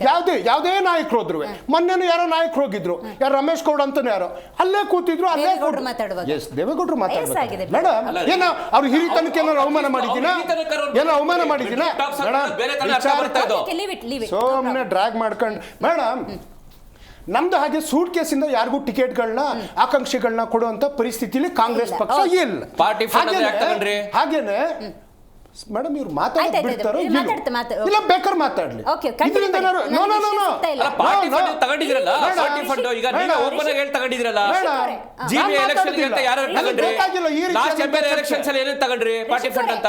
ಒಂದೆರಡು ನಿಮಿಷ ಇರಿ, ಕಂಟಿನ್ಯೂ ಮಾಡಿ ದರ್ಶನ್. ಮೇಡಮ್, ನಮ್ಮ ಪಕ್ಷಕ್ಕೆ ಅದರದೇ ಆದಂತ ತತ್ವನೂ ಇದೆ, ಸಿದ್ಧಾಂತನೂ ಇದೆ. ನಮ್ಮಲ್ಲಿ ನಮ್ಮ ನಾಯಕರುಗಳ ಬಗ್ಗೆ ಅಥವಾ ನಮ್ಮ ವಿಚಾರಗಳ ಬಗ್ಗೆ ಅಲ್ಲಿ ಯಾಕೆ ಹೋಗಿದ್ರಿ, ಇಲ್ಲಿ ಯಾಕೆ ಹೋಗಿದ್ರಿ ಅಂತೇಳಿ ಅದಕ್ಕೆ ನಾನು ಹೇಳಿದ್ದು, ಇದು ಯಾವುದು ಪದ್ಮನಾಭ ನಗರದ ಚರ್ಚೆಗಳಲ್ಲ. ನಮಗೆ ಅಂತ ಹೈಕಮಾಂಡ್ ಇದೆ. ಹೈಕಮಾಂಡ್ ಅಲ್ಲಿ ಯಾರಿಗೆ, ಈಗ ದೇವೇಗೌಡರಿಗೆ ಋಣ ಮರ್ತಿರ್ಬೋದು, ಇವತ್ತು ರಾಜ್ಯಸಭೆ ಅಂತಿದಾರಲ್ಲ, ಅದನ್ನೂ ಡೆಲ್ಲಿನಲ್ಲೇ ಡಿಸೈಡ್ ಮಾಡಿದ್ದು. ಇವತ್ತು ರಾಜ್ಯಸಭೆ ಆಗಿದಾರಲ್ಲ, ಕಾಂಗ್ರೆಸ್ನ ಋಣ ನಾವು ಕೊಡ್ಬೇಕಾದ್ರೆ ಡೆಲ್ಲಿನಲ್ಲೇ ಡಿಸೈಡ್ ಮಾಡಿದ್ವಿ. ಹಿಂಗ್ ದಂಡ ಕಟ್ಕೊಂಡು ಹೋಗಿದ್ರೆ ಎಲ್ರು ಮೇಡಮ್, ನನ್ನ ಕುಟುಂಬ, ನಮ್ಮ ದೇವಸ್ಥಾನ, ದಂಡೇನು, ಕಾರ್ಯಕರ್ತರು ಸಮೇತ ಈಗ ನಮ್ಮ ಸ್ನೇಹಿತರು ಮೇಡಮ್, ಯಾವ್ದಕ್ಕಾದ್ರೇನು ಒಂದು ಹೈಕಮಾಂಡ್. ಯಾಕೆ ನಮ್ಮ ಪಕ್ಷದ ಕಚೇರಿಗೆ ನಾವು ಹೋಗುತ್ತಪ್ಪ? ಯಾಕೆ ಬಿಜೆಪಿಯವರು ಡೆಲ್ಲಿ ಹೈಕಮಾಂಡ್ ಕಚೇರಿಗಳಿಗೆ ಹೋಗುದಿಲ್ವಾ? ಅದು ಸರ್ವೇ ಸಾಮಾನ್ಯ. ನಮ್ಮ ಡೆಲ್ಲಿನಲ್ಲಿದೆ, ಅಲ್ಲಿ ಹೈಕಮಾಂಡ್ ನಾಯಕರು ಭೇಟಿ ಮಾಡೋದಕ್ಕೆ ನಾವು ಹೋಗ್ತೀವಿ. ಒಂದು ಇನ್ನೊಂದು, ನಮ್ಮ ಪಕ್ಷದ ವಿಚಾರ, ನಾಯಕರು ವಿಚಾರ ನೋಡಿ, ನಮ್ದೊಂದು ಕಲೆಕ್ಟಿವ್ ಲೀಡರ್ಶಿಪ್ ಇದೆ. ಫ್ಯಾಮಿಲಿ ಲೀಡರ್ಶಿಪ್ ಅಲ್ಲಿ ಕೂತಿಲ್ಲ ನಾವು. ಯಾವ್ದಾದ್ರು ಒಂದು CM ಪೋಸ್ಟ್ ಬೇಕು ಅಂದ್ರೆ ಅದೇ ಮನೆಗೆ, ರಾಜ್ಯಾಧ್ಯಕ್ಷ ಸ್ಥಾನ ಅಂದ್ರೆ ಅದೇ ಮನೆಗೆ, ಯುವ ಘಟಕ ಅಂದ್ರೆ ಅದೇ ಮನೆಗೆ, ರಾಷ್ಟ್ರೀಯ ಅಧ್ಯಕ್ಷ ಅಂದ್ರೆ ಅದೇ ಮನೆಗೆ, PM ಪೋಸ್ಟ್ ಅಂದ್ರೆ ಅದೇ ಮನೆಗೆ, MP ಸೀಟ್ ಅಂದ್ರೆ ಅದೇ ಮನೆಗೆ, ಸಚಿವ ಸ್ಥಾನ ಅಂದ್ರೆ ಅದೇ ಮನೆಗೆ, ಜಗ್ಗಾಡ್ಕೊಂಡು ಆ ಪಕ್ಷಕ್ಕೆ ದುಡ್ದವ್ರನ್ನೆಲ್ಲ 3 ಬಟ್ಟೆ ಮಾಡಿ. ಅಲ್ಲ, ಈಗ ನೀವು ಹೇಳೋದು ಹೆಂಗೆ ಅಂದ್ರೆ ನಾಳೆಯಿಂದ ಇದು ಚರ್ಚೆ ಆಗಲ್ಲ ಅಂತ ಕ್ಲಾರಿಟಿ ಸಿಗ್ತಾ? ಮೇಡಮ್, ಇವತ್ತು ನೆನ್ನೆಯಿಂದ ಚರ್ಚೆಗೂ ಇವತ್ತು ಅವರು ಫೈನಲಿ ಕ್ಲೈಮ್ಯಾಕ್ಸ್ ಅಲ್ಲಿ ವೇಣುಗೋಪಾಲ್ ಅವರು ಹೇಳಬೇಕು, there are lot of difference. ನಮ್ಮ ಅಸಂಪ್ಷನ್ ನಾವು ಏನ್ ಬೇಕಿರೋ ಯೋಚನೆ ಮಾಡಬೇಕು. ಅಟ್ ಲೀಸ್ಟ್ ಮಲ್ಲಿಕಾರ್ಜುನ್ ಖರ್ಗೆ ಅವರು ಇಲ್ಲ KPCC ಅಧ್ಯಕ್ಷರು DK ಶಿವಕುಮಾರ್ ಸುದ್ದಿಗೋಷ್ಠಿ ಮಾಡ್ಬಿಟ್ಟು ಹೇಳಬೇಕು, ಯಾರು ಈ ಚರ್ಚೆ ಇನ್ಮೇಲೆ ಮಾಡಂಗಿಲ್ಲ ಅಂತನಾರು ಹೇಳಬೇಕು. ಮೇಡಮ್, ಈ ನೋಡಿ, ನಾನು ಐ ಡೋಂಟ್ ಬ್ಲೇಮ್ ಮಾಧ್ಯಮ ಅದು ಥರ್ಡ್ ಐ ಇದ್ದಂಗೆ ಒಂದು ಕೆಲಸ ಮಾಡ್ತಾ ಇರ್ತದೆ. ಸ್ಪೆಕ್ಯುಲೇಷನ್ ಮೇಲೆ ಅವ್ರು ಚರ್ಚೆಗಳು ಮಾಡ್ತಾ ಇರ್ತಾರೆ. I have lot of respect. ಚರ್ಚೆಗಳಾದ್ರೇನೆ ರಾಜಕೀಯದಲ್ಲಿ ರೋಚಕತೆ ಇರೋದು. ಚರ್ಚೆಗಳಿಲ್ಲ ಅಂತಂದ್ರೆ ರಾಜಕಾರಣಿ ಅಂತ ಯಾರು ಹೇಳ್ತಾರೆ? ನಿಮ್ಮ ರೋಚಕತೆಗೆ ಜನ ಬಲಿ. ಮೇಡಮ್, ಒಂದ್ ನಿಮಿಷ. ಇಲ್ಲ, ನೀವು ಆ ಪ್ರಶ್ನೆ ಕೇಳ್ತಾ ಇದ್ರಿ ಮೇಡಮ್. ಕಲ್ಯಾಣ ಕರ್ನಾಟಕ 13,600 ಕೋಟಿ ಕೊಟ್ಟಿರೋದು ಕರ್ನಾಟಕದ ಜನತೆಗೆ. ಮೇಡಮ್, ಪೌರ ಕಾರ್ಮಿಕರು 12,670 ಜನ ತಗೊಂಡಿರೋದು ಕರ್ನಾಟಕದ ಜನತೆಗೆ. KSRTCಗೆ 5,800 ಬಸ್ ತಗೊಂಡಿರೋದು ಕರ್ನಾಟಕದ ಜನತೆಗೆ. 7,000 ಕಿಲೋಮೀಟರ್ ಕರ್ನಾಟಕ ರಾಜ್ಯ ಹೆದ್ದಾರಿಯನ್ನ ನಿರ್ಮಾಣ ಮಾಡಿರೋದು ಕರ್ನಾಟಕದ ಜನತೆಗೆ. ಏನು ಬೆಂಬಲ ಬೆಲೆಯನ್ನ ಕಬ್ಬು ಬೆಳೆಗಾರರಿಗೆ ಕೊಟ್ಟಿರೋದು ಕರ್ನಾಟಕದ ರೈತರಿಗೆ. ಇವತ್ತು ಬೆಂಗಳೂರಿಗೆ ಕುಡಿಯೋ ನೀರು ಹರಿಸ್ತಾ ಇದೀವಲ್ಲ 50 ಲಕ್ಷ ಕುಟುಂಬಗಳಿಗೆ, ಇದು ಕರ್ನಾಟಕದ ಜನತೆಗೆ ನಾವು ಕೊಟ್ಟಿರೋ ಕೊಡುಗೆ. ಎಲ್ಲಾ ಜಿಲ್ಲೆಯಲ್ಲಿ 2 ಜಿಲ್ಲೆ ಮೆಡಿಕಲ್ ಕಾಲೇಜ್ಗಳನ್ನ ನಿರ್ಮಾಣ ಮಾಡ್ತಾ ಇರೋದು ಕರ್ನಾಟಕದ ಜನತೆಗೆ. ಆದ್ರೆ ಕರ್ನಾಟಕದ ಜನತೆಗೆ ಗೊಂದಲಿಟ್ಟಿರೋದು, ಕರ್ನಾಟಕ ಜನರಿಗೆ ಮೋಸ ಮಾಡಿರೋದು ಬಿಜೆಪಿ JDS. ಇವರೇನ ನಮ್ಮ ಮಂತ್ರಿಗಳ ಬಗ್ಗೆ ಮಾತಾಡಿದ್ರಲ್ಲ, ಯಾವ ಗೊಂದಲ ಮೇಡಮ್? ಆರ್ಥಿಕವಾಗಿ ನಮ್ಮನ್ನ ಹೈರಾಣ್ ಮಾಡಿ, ಯಾವ ಯೋಜನೆಗಳಿಗೆ ಹಣ ಕೊಡದೇನೆ, ಯೋಜನೆಗಳ ಘೋಷಣೆ ಮಾಡಿ ಯಾವುದನ್ನು ಕೊಡದೇನೆ, ನಾಡಿನ ಜನತೆಗೆ ಕುಮಾರಸ್ವಾಮಿ ಮತ್ತವರು ಏನೋ ಪಕ್ಷ ಇರ್ಬೋದು ಅಥವಾ ನರೇಂದ್ರ ಮೋದಿಯವರ ಪಕ್ಷ ಇರ್ಬೋದು, ನಾಡಿಗೆ ಅನ್ಯಾಯ ಮಾಡಿದರೆ ನಾಡಿನ ಜನತೆಗೆ ಅವ್ರು ಗೊಂದಲದಲ್ಲಿ ಇರ್ತಾ ಇದ್ದಾರೆ. ನಮ್ಮ ತೆರಿಗೆ ಹಣ ನೀವೇನ್ ಮಾಡ್ತಾ ಇದೀರಿ ಅಂತ ಜನ ಗೊಂದಲದಲ್ಲಿ ಇದ್ದಾರೆ. ಗೌಡ್ರೆ, ಕಡೆ ಪಕ್ಷ ಈಗಲಾದ್ರು ನಂಗೆ ಗೊತ್ತಿಲ್ಲ ನೀವು ಎಷ್ಟರ ಮಟ್ಟಿಗೆ ಆಕ್ಟಿವ್ ಆಗಿದ್ದೀರಿ ಪ್ರತಿಭಟನೆ ಹೋರಾಟದ ದೃಷ್ಟಿಯಿಂದ. ಬಟ್ ಹೋಲ್ BJP ಮತ್ತು JDS ನೀವು ಈಗ ಬಲ ಕೂಡ ಹೆಚ್ಚಾಗಿರೋದ್ರಿಂದಾಗಿ ಧರಣಿ ಮಾಡ್ತಿರೋ, ಪ್ರತಿಭಟನೆ ಮಾಡ್ತಿರೋ, ಸೋಷಿಯಲ್ ಮೀಡಿಯಾ ಯೂಸ್ ಮಾಡ್ತಿರೋ, ಬಟ್ ಪ್ರಬಲವಾಗಿ ನಿಂತ್ಕೊಳ್ಬೇಕಾಗತ್ತೆ. ಯಾವ ವಿಷಯಕ್ಕೆ ಅಂತ ಹೇಳಿದ್ರೆ, ರಾಜ್ಯದಲ್ಲಿ ಒಂದಲ್ಲ 108 ಸಮಸ್ಯೆ ಇದೆ. ಒಂದು ಸಣ್ಣ ಮಗು ಶಾಲೆಗೆ ಹೋಗೋ ಫೀಸ್ ಕಟ್ಟೋದ್ರಿಂದ ಹಿಡಿದು, ಸರ್ಕಾರಿ ಶಾಲೆ ಛಾವಣಿ ಬಿದ್ದೋಗೋದ್ರಿಂದ ಹಿಡಿದು, ಆರೋಗ್ಯ, ಸರ್ಕಾರಿ ಆಸ್ಪತ್ರೆಗಳಲ್ಲಿ ಡಯಾಲಿಸಿಸ್ ಕೇಂದ್ರ ಎಷ್ಟರ ಮಟ್ಟಿಗೆ ವರ್ಕ್ ಆಗ್ತಿದೆ ಅನ್ನೋದರಿಂದ ಹಿಡಿದು ಇವತ್ತು ಬಿಡದಿ ಟೌನ್ಶಿಪ್ ವಿಷಯದಲ್ಲಿ ಅಲ್ಲಿನ ರೈತರು ವ್ಯಕ್ತಪಡಿಸ್ತಿರುವಂತಹ ಆಕ್ರೋಶದಿಂದ ಹಿಡಿದು ಗ್ಯಾರಂಟಿ ಯೋಜನೆ ಬಗ್ಗೆ ಜನ ಕೇಳ್ತಾರೆ, ನಾವೇನಾದ್ರು 2,000 ರೂಪಾಯಿ ಕೇಳಿದ್ವಾ ಅಂತ ಮಾತಾಡ್ತಿದ್ದಾರೆ. ಇದೆಲ್ಲವನ್ನು ನೀವು ಧ್ವನಿಯಾಗಿ ಪ್ರಶ್ನೆ ಮಾಡುವಂಥ ಯೋಚನೆಗಳಾದರೂ ಇದೆಯಾ, ಅಥವಾ ನೀವು ಕೂಡ ಅಧಿಕಾರ ಆ ನಿಟ್ಟಿನಲ್ಲಿ ನಿಮ್ಮ ಹೋರಾಟ ಅಂತಾನೆ? ಖಂಡಿತವಾಗ್ಲಿಲ್ಲ ಮೇಡಮ್. ಯಾಕಂದ್ರೆ ಜನಪರ ನಮಗೇನು ಕೊಟ್ಟಿದ್ದಾರೆ ವಿರೋಧ ಪಕ್ಷವಾಗಿ ಅದನ್ನ ಪ್ರಶ್ನೆ ಮಾಡೋದಕ್ಕೆ ಕೊಟ್ಟಿರೋವಂಥದ್ದು. ಅದು ಯಾವುದೇ ಆಗಿರ್ಬೋದು, ಯಾವ ರೀತಿ, ಯಾಕಂದ್ರೆ ನಿಷ್ಕ್ರಿಯವಾಗಿರೋ ಸರ್ಕಾರಕ್ಕೆ ಎಷ್ಟು ಪ್ರಶ್ನೆ ಮಾಡಿದ್ರು ಅದು ನಿಷ್ಕ್ರಿಯತೆನೇ ಅದಲ್ಲಿ ಇಲ್ಲ. ಬಟ್ ನಿಮ್ದು ಕಾಂಟೆಕ್ಸ್ಟ್ ಅಥವಾ ನಿಮ್ಮ ಯೋಚನೆಗಳು ಹೆಂಗಿರುತ್ತೆ ಅಂದ್ರೆ, ಅವರ ವೈಫಲ್ಯವನ್ನ ಇಲ್ಲಿ ವೈಫಲ್ಯ ಆಗಿದೆ, ಇದನ್ನ ನೀವು ಸರಿ ಮಾಡ್ಕೊಳ್ಬೇಕು ಅನ್ನೋ ಸಲಹೆಗಿಂತ ಹೆಚ್ಚಾಗಿ ಅವ್ರು ಬೀಳೋದನ್ನೇ ಕಾಯ್ತಾ ಇದ್ರಿ. ಬೆಳಗ್ಗಾದ್ರೂ ಸರ್ಕಾರ ಪತನ ಆಗುತ್ತೆ ಅನ್ನುವಂಥ ಹೇಳಿಕೆಗಳನ್ನು ಕೊಟ್ಕೊ ಬಂದ್ರೆ ಹೊರತು ಮೇಡಮ್ ನಾವೊಂದು ಯಾವುದೋ ಒಂದು ಅಗಲಗನ್ಸ್ ಕಾಣ್ತಾ ಇಲ್ಲ. ಯಾಕಂದ್ರೆ ಸರ್ಕಾರ ಪತನ ಆಗುತ್ತೆ ಅನ್ನೋದು, ಯಾಕಂದ್ರೆ ಭರಪೂರವಾದ 136 ಅತ್ಯಂತ ದೊಡ್ಡ ಮ್ಯಾಂಡೇಟ್ ಕೊಟ್ಟಿದ್ದಾರೆ ಜನ, ನಿಮಗೆ ಸಂಪೂರ್ಣವಾದ 5 ವರ್ಷ ಕೊಟ್ಟಿರುವಂತದ್ದು. ಯಾಕೆಂದ್ರೆ ಈ ಕೆಲವು ಸತಿ ಏನಾಗುತ್ತೆ, ಸರ್ಕಾರಗಳು ಒಂದು 2-3 ವರ್ಷ ಆದ್ಮೇಲೆ ಒಂದು ಮೌಲ್ಯಮಾಪನ ನಡೆಯುತ್ತೆ, ಇಂಟರ್ನಲ್ಲಿ ನಡೆಯುತ್ತೆ, ಔಟ್ಸೈಡ್ ಜನರನ್ನು ಮಾಡ್ತಾರೆ. ಈಗ ಮೌಲ್ಯಮಾಪನ ಮಾಡಿದಾಗ ಪ್ರತಿಯೊಬ್ಬ ಮಂತ್ರಿ ಇದನ್ನು ಮೌಲ್ಯಮಾಪನ ಮಾಡಿದಾಗ ಯಾವ ರೀತಿ ಇರುತ್ತೆ ಅಂತ ನಾವೇನು ಹೇಳ್ಬೇಕಾಗಿಲ್ಲ, ಜನ ಹೇಳ್ತಾ ಇದ್ದಾರೆ. ಜನ ಹೇಳ್ತಾರೆ. ಯಾಕಂದ್ರೆ ಇವತ್ತು ಯಾರು ಮುಖ್ಯಮಂತ್ರಿ ಆಗ್ಬೇಕಂತ ಬಯಸುವಂತವ್ರು ಜಲಸಂಪನ್ಮೂಲ ಸಚಿವರಾಗಿ ಏನ್ ಮಾಡಿದ್ರು, BDA ಸಚಿವರಾಗಿ ಏನ್ ಮಾಡಿದ್ರು, ಬೆಂಗಳೂರು ಉಸ್ತುವಾರಿ ಸಚಿವರಾಗಿ ಏನ್ ಮಾಡಿದ್ರು, ಜನರ ಮುಂದೆ ಇದೆ ಮೇಡಮ್. ಅದಲ್ಲಿ ಯಾವ ರೀತಿಯಾದಂಥ ಬೆಂಗಳೂರನ್ನ ಏನ್ ಗತಿ ಮಾಡಿದ್ರು, ಏನು ಹೇಳಿದ್ರು, ಬರೀ ಹೇಳಿಕೆಗಳಿಗೆ ಮಾತ್ರ. ಯಾವಾಗ ಮಳೆ ಬರ್ತಿತ್ತು ಅವಾಗ ಅದ್ರ ಮಾರನೇ ದಿನ ಬಂದು ಪಾರ್ಟಿ ರೌಂಡ್ಸ್ ಮಾಡೋ ಥರ, ರೌಂಡ್ಸ್ ಮಾಡಿ ಗೋಗಲ್ ಸಿಕ್ಕೊಂಡು ಇದು ಮಾಡೋ ರೌಂಡ್ಸ್ ಮಾಡೋ ಥರ ಇದೇ ಆಗೋಯ್ತೆ ಹೊರತು ಬೆಂಗಳೂರು ಜನಕ್ಕೂ ಏನು ಕೊಟ್ಟಿಲ್ಲ. ಮತ್ತೆ ಇವತ್ತು ಬಿಡದಿ ಟೌನ್ಶಿಪ್ಸ್ ಬಗ್ಗೆ ತಾವು ಪ್ರಶ್ನೆ ಕೇಳಿದಕ್ಕೆ ನಾನು ಹೇಳ್ತಾ ಇದ್ದೀನಿ. ಇವತ್ತು ಸುಮಾರು 8ರಿಂದ 10,000 ಎಕರೆ ಅಲ್ಲಿರುವಂತ ಏನಂತಾರೆ ಸಂಪದ್ಭರಿತವಾದ ಗದ್ದೆಗಳಿಗೆ ರೈತರೇ ಇಲ್ಲ ಅಂತಾರಲ್ಲ ಮೇಡಮ್. ಅಲ್ಲಿ ರೈತರೇ ಇಲ್ಲ ಅಂತಂದ್ರೆ ಇಷ್ಟು 100 ವರ್ಷಗಳ ಕಾಲ ಯಾರಲ್ಲಿ ಬಿತ್ತನೆ ಮಾಡ್ತಾ ಇರೋಂಥದ್ದು, ಯಾರಲ್ಲಿ ತೆಂಗು ಬೆಳಿತಾ ಇರೋದು, ಭತ್ತ ಬೆಳಿತಾ ಇರೋದು ಯಾರಂತ ಹೇಳ್ಬೇಕಲ್ವಾ? ಅವರೆಲ್ಲ ರೈತರಲ್ವಾ? ಅವರದಲ್ಲಿ 5 ಕುಂಟೆ 10 ಕುಂಟೆ ಇರುವಂತವ್ರು ತಮ್ಮ ಜೀವನವನ್ನು ಅದ್ರಲ್ಲಿ ಕಟ್ಕೊಂತ ಇದ್ದಾರೆ. ಇವರು ಇವತ್ತು ಅವತ್ತು ಯೋಜನೆ ಮಾಡಿದಂಥದ್ದು ಬೇರೆ ಸರ್ಕಾರ ಆದ್ರೂ ಕೂಡ ಅದಕ್ಕೆ ವಿರೋಧ ರೈತರು ಮಾಡಿದ್ಮೇಲೆ ಇವತ್ತು ಕೂಡ ರೈತರು ವಿರೋಧ ಮಾಡ್ತಾ ಇದ್ದಾರೆ. ನಿಮ್ಗೆ ಗೊತ್ತಿರೋಂಥವ್ರ ಒಂದು 20 ಜನ ಕರ್ಕೊಂಡ್ಬಂದು ಯಾರು ರೈತರೇ ಅಲ್ಲದೆ ಇರೋರ್ನ ನೀವು ರೈತರ ಬಗ್ಗೆ ಮಾತಾಡ್ತಾ ಅಲ್ಲಿ ರೈತರಿಲ್ಲ ಅಂತ ಹೇಳ್ತಾ ಇದ್ರೆ, ನೀವು ಬಂದು ನಾನು ಒಂದು ಕಳಕಳಿ ಮನವಿ ಮೇಡಮ್, ಆ ಒಂದು ಭಾಗಕ್ಕೆ ತಮ್ಮ ಒಂದು ಮಾಧ್ಯಮ ಹೋಗಿ ರೈತರ ತಾವೇ ಮಾತಾಡಿ ಮೌಲ್ಯಮಾಪನ ತಾವೇ ಮಾಡಿ, ಏನಾದ್ರೂ ನಾವು ಹೇಳಿದ್ರೆ ಸುಳ್ಳಿತ್ತು ಅಂದ್ರೆ ನಮ್ಮೇಲೆ ನೀವೇನಾದ್ರೂ ಕ್ರಮ ಕೈಗೊಳ್ಳಿ. ಯಾಕಂದ್ರೆ ಅಷ್ಟು ಲಕ್ಷಾಂತರ ಜನರ ರೈತರನ್ನ ಒಕ್ಕಲಬಿಸ್ತಾ ಇರುವಂತದ್ದು ನೀವು ಹೇಳ್ತಾ ಇದ್ದೀರಾ. ನಿಮ್ಮ ಬಾಳ ಹಸನಾಗುತ್ತೆ, ನಿಮ್ಮ ಇದು ಹಸನಾಗುತ್ತೆ, ಇದ್ ಮಾಡಬೇಡಿ ಅಂತ ಹೇಳಿದ್ರಲ್ಲ, ಮಾರ್ಕೋಬೇಡಿ ದಯವಿಟ್ಟು. ಬೆಂಗಳೂರು ದಕ್ಷಿಣ ಮಾಡ್ತೀನಿ, ಎಲ್ಲ ಮಾಡ್ತೀನಿ ಅಂತ ಇವತ್ತು ನೀವು ರಾಜ್ಯದ ಸಚಿವರಾಗಿ ಮೇಡಮ್, ಆಳುವ ನಾಯಕ ವ್ಯಾಪಾರಿ ಆದ್ರೆ ಜನ ಬಿಕಾರಿ ಆಗ್ತಾರೆ. ಆಳುವ ನಾಯಕ ವ್ಯಾಪಾರಿ ಆಗಿದ್ದಾನೆ ಇವತ್ತು, ಅದಕ್ಕೆ ಜನ ಇವತ್ತು ಬಿಕಾರಿ ಆಗ್ತಾ ಇದ್ದಾರೆ. ಜನರು ಕೇಳ್ತಾ ಇದ್ದಾರೆ ಮೇಡಮ್. ಅಲ್ಲಿ ಹಿಂದೆ ವ್ಯಾಪಾರಿ ಆಗಕ್ಕೆ HD ಕುಮಾರಸ್ವಾಮಿ ಅವರು ಹೊರಟಿದ್ರು. ನಾ ಹೇಳ್ತಾ ಇದ್ದೀನಲ್ಲ, ಆ ಸರ್ಕಾರದಲ್ಲಿ ಆ ಒಂದು ಒಪ್ಪಂದ ಇತ್ತು. ಆದರೆ ಜನರನ್ನು ಮತ್ತೆ ಇದ್ ಮಾಡಿದಾಗ, ಜನರು ವಿರೋಧ ಮಾಡಿದಾಗ ಅದರಿಂದ ಹಿಂದೆ ಸರಿದಿದಂಥದ್ದು ನಾನು ಎರಡು ಹೇಳಿದ್ದೀನಿ. ಆದ್ರೆ ಇವತ್ತು ಬಂದ್ಬಿಟ್ಟು ಆ ರೈತರ ಬಟ್ಟೆ, ಆ ಬಾಳ್ನ ಮೂರಾ ಬಟ್ಟೆ ಮಾಡಿ ಹೆಣ್ಮಕ್ಳುಗಳು ಪ್ರತಿದಿನ ಇದ್ ಮಾಡ್ತಾ ಇದ್ದಾರಲ್ಲ, ಹಾಗಾದ್ರೆ ಆಳುವ ಸರ್ಕಾರಕ್ಕೆ ಮಾನವೀಯತೆ ಇಲ್ವಾ? ಜನ ಬಂದು ಎಲ್ಲಿ ತಮ್ಮ ಹೊಟ್ಟೆ ಬಟ್ಟೆಗೋಸ್ಕರ ತುಂಡು ಜಮೀನುಗಳನ್ನು ಅವಲಂಬಿಸಿದಾರೋ, ಹೈನುಗಾರಿಕೆ ಮಾಡ್ತಾ ಇದ್ದಾರೋ ಅವರನ್ನೆಲ್ಲ ಒಕ್ಕಲೆಬ್ಬಿಸಿ ಜನ ಎಲ್ಲಿಗೆ ಹೋಗ್ಬೇಕು? ಇದು ಈ ಸರ್ಕಾರದ ಏನಂತಾರೆ ದೊಡ್ಡ ಒಂದು ಏನಂತಾರೆ ರಿಯಲ್ ಎಸ್ಟೇಟ್ ದಂಧೆಗಿಲ್ದಿರುವಂತ ವ್ಯಾಪಾರಿಗಳು, ರಿಯಲ್ ಎಸ್ಟೇಟ್ ದಂಧೆಗಿಲ್ದಿರುವಂತ ರೈತರನ್ನ ಒಕ್ಕಲೆಬ್ಬಿಸುವಂತದನ್ನ, ಇದನ್ನ ನೀವು ದಯವಿಟ್ಟು ತಮ್ಮ ಮಾಧ್ಯಮದಲ್ಲಿ ತಗೊಬೇಕು ಮೇಡಮ್. ರಾಜ್ಯದ ಜ್ವಲಂತ ಸಮಸ್ಯೆಗಳಿಗೆ ಪರಿಹಾರವನ್ನು ಒದಗಿಸಬೇಕಾಗಿರುವಂಥ ಆಡಳಿತ ಪಕ್ಷ ಆಗಾಗ ಡೆಲ್ಲಿಗೆ ಹೋದರೆ ಅದು ಸೂಕ್ತ ಅಂತ ಅನಿಸೋದಿಲ್ಲ ರಶೀಕ್ ಅವರೇ. ಯಾಕಂದರೆ ನಾನು ಆಗಲೇ ಉಲ್ಲೇಖ ಮಾಡೋದಾಗೆ ಬಹಳಷ್ಟು ಸಮಸ್ಯೆಗಳಿದ್ದಾವೆ, ಅದಕ್ಕೊಂದು ಸೂಕ್ತ ಪರಿಹಾರವನ್ನು ಒದಗಿಸಬೇಕು ಅನ್ನೋದಾದರೆ ಆಡಳಿತ ಯಂತ್ರ ಇಲ್ಲಿರಬೇಕು, ಇಲ್ಲಿ ಕೆಲಸ ಮಾಡಬೇಕು.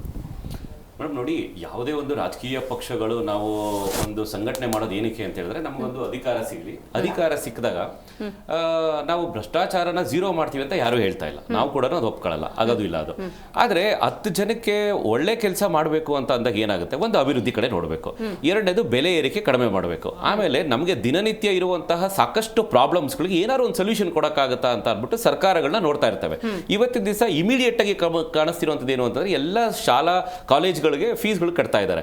ನೀವು ಲಾಸ್ಟ್ ಇಯರ್ ಮತ್ತೆ ಈ ಇಯರ್ಗೂ ನೀವು ನೋಡಿದ್ರೆ 20 to 25% ಎಸ್ಕಲೇಷನ್ ಆಗಿದೆ.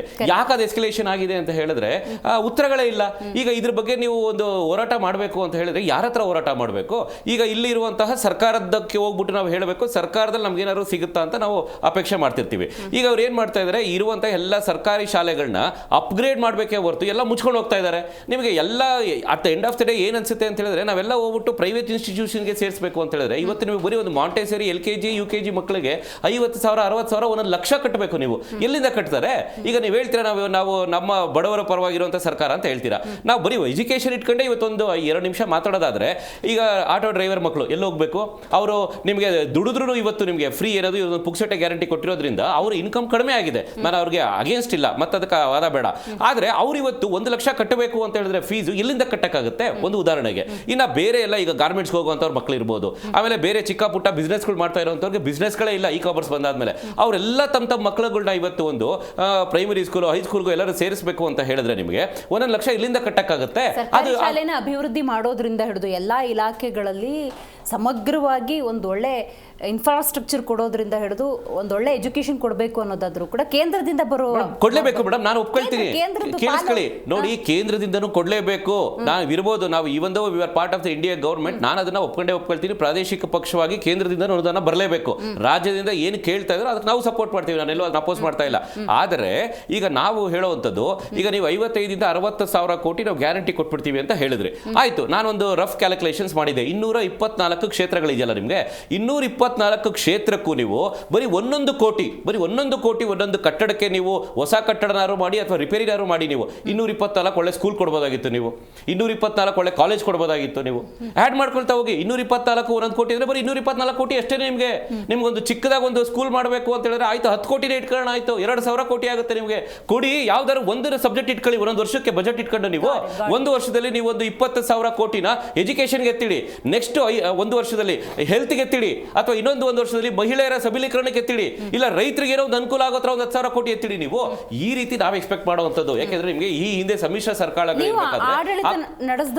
ಮೇಡಮ್, ಅದಕ್ಕೆ ಆ ಪಾಯಿಂಟ್ಗೆ ಬರ್ತಾ ನೋಡಿ. ಸಮ್ಮಿಶ್ರ ಸರ್ಕಾರಗಳು ಇರ್ಬೇಕಾದ್ರೆ ಫುಲ್ ಮೆಜಾರಿಟಿ ಸರ್ಕಾರದಲ್ಲಿ ನಮಗೆ ಫುಲ್ ಸ್ಟ್ರೆಂತ್ ಇಲ್ಲ ಒಂದು ಹೌಸ್ ಅಂತ ಅಂದಾಗ ಕೂಡ ನಾವು ಒಳ್ಳೆ ಅಭಿವೃದ್ಧಿಗಳನ್ನ ಮಾಡೋಕ್ಕಾಗಿದೆ. ಬರೀ ನಾವೇ ಮಾಡಿದೀವಿ ಅಂತ ಹೇಳ್ತಾ ಇಲ್ಲ, ಕಾಂಗ್ರೆಸ್ ಅವರು ಮಾಡಿದ್ದಾರೆ, BJP ಅವರು ಮಾಡಿದ್ದಾರೆ, ನಾವು ಮಾಡಿದೀವಿ. ಬಟ್ ಈಗ ನಾವು ಎಕ್ಸ್ಪೆಕ್ಟ್ ಮಾಡೋಂಥದ್ದು ಏನು ಅಂತ ಹೇಳಿದ್ರೆ 140 ಜನ ಮ್ಯಾಂಡೇಟ್ ನೀವು ಇಟ್ಕೊಂಡು ಎಲ್ಲಾ ಸಪೋರ್ಟು ನಿಮ್ಗೆ ಇರಬೇಕಾದ್ರೆ ಈ 3 ವರ್ಷದಲ್ಲಿ ಜನಪರವಾಗಿರುವಂತಹ ಕಾರ್ಯಕ್ರಮಗಳನ್ನ ನೀವು ಲಿಸ್ಟ್ ಹೇಳ್ಬೋದು 100. ಆದ್ರೆ ನಿಜವಾಗ್ಲೂ ಅವ್ರಿಗೆ ಅಭಿವೃದ್ಧಿ ಆಗಿದೀವ ಕರ್ನಾಟಕ ರಾಜ್ಯದ ಜನತೆ? ಇವತ್ತು ನಮಗೆ ಬೆಲೆ ಏರಿಕೆ ಎಲ್ಲಿವರೆಗೂ ಬಂದು ನಿಂತ್ಕೊಂಡಿದೆ.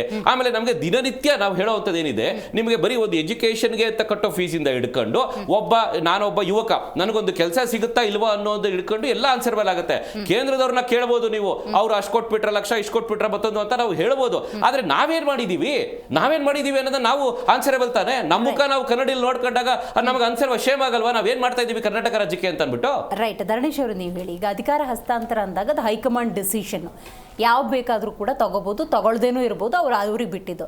ಆದರೂ ಕೂಡ ಹೈಕಮಾಂಡು 3 ವರ್ಷದಲ್ಲಿ ಒಂದ್ಸತಿನಾದರೂ ಸುದ್ದಿಗೋಷ್ಠಿ ಮಾಡಿ ಅದಕ್ಕೊಂದು ಕ್ಲಾರಿಟಿಯನ್ನು ಕೊಡ್ತಿಲ್ಲ ಅನ್ನೋದಾದರೆ ಸಹಜವಾಗಿ ಕಂಪ್ಯಾರಿಸನ್ ಬರುತ್ತೆ. Usually comparison wrong.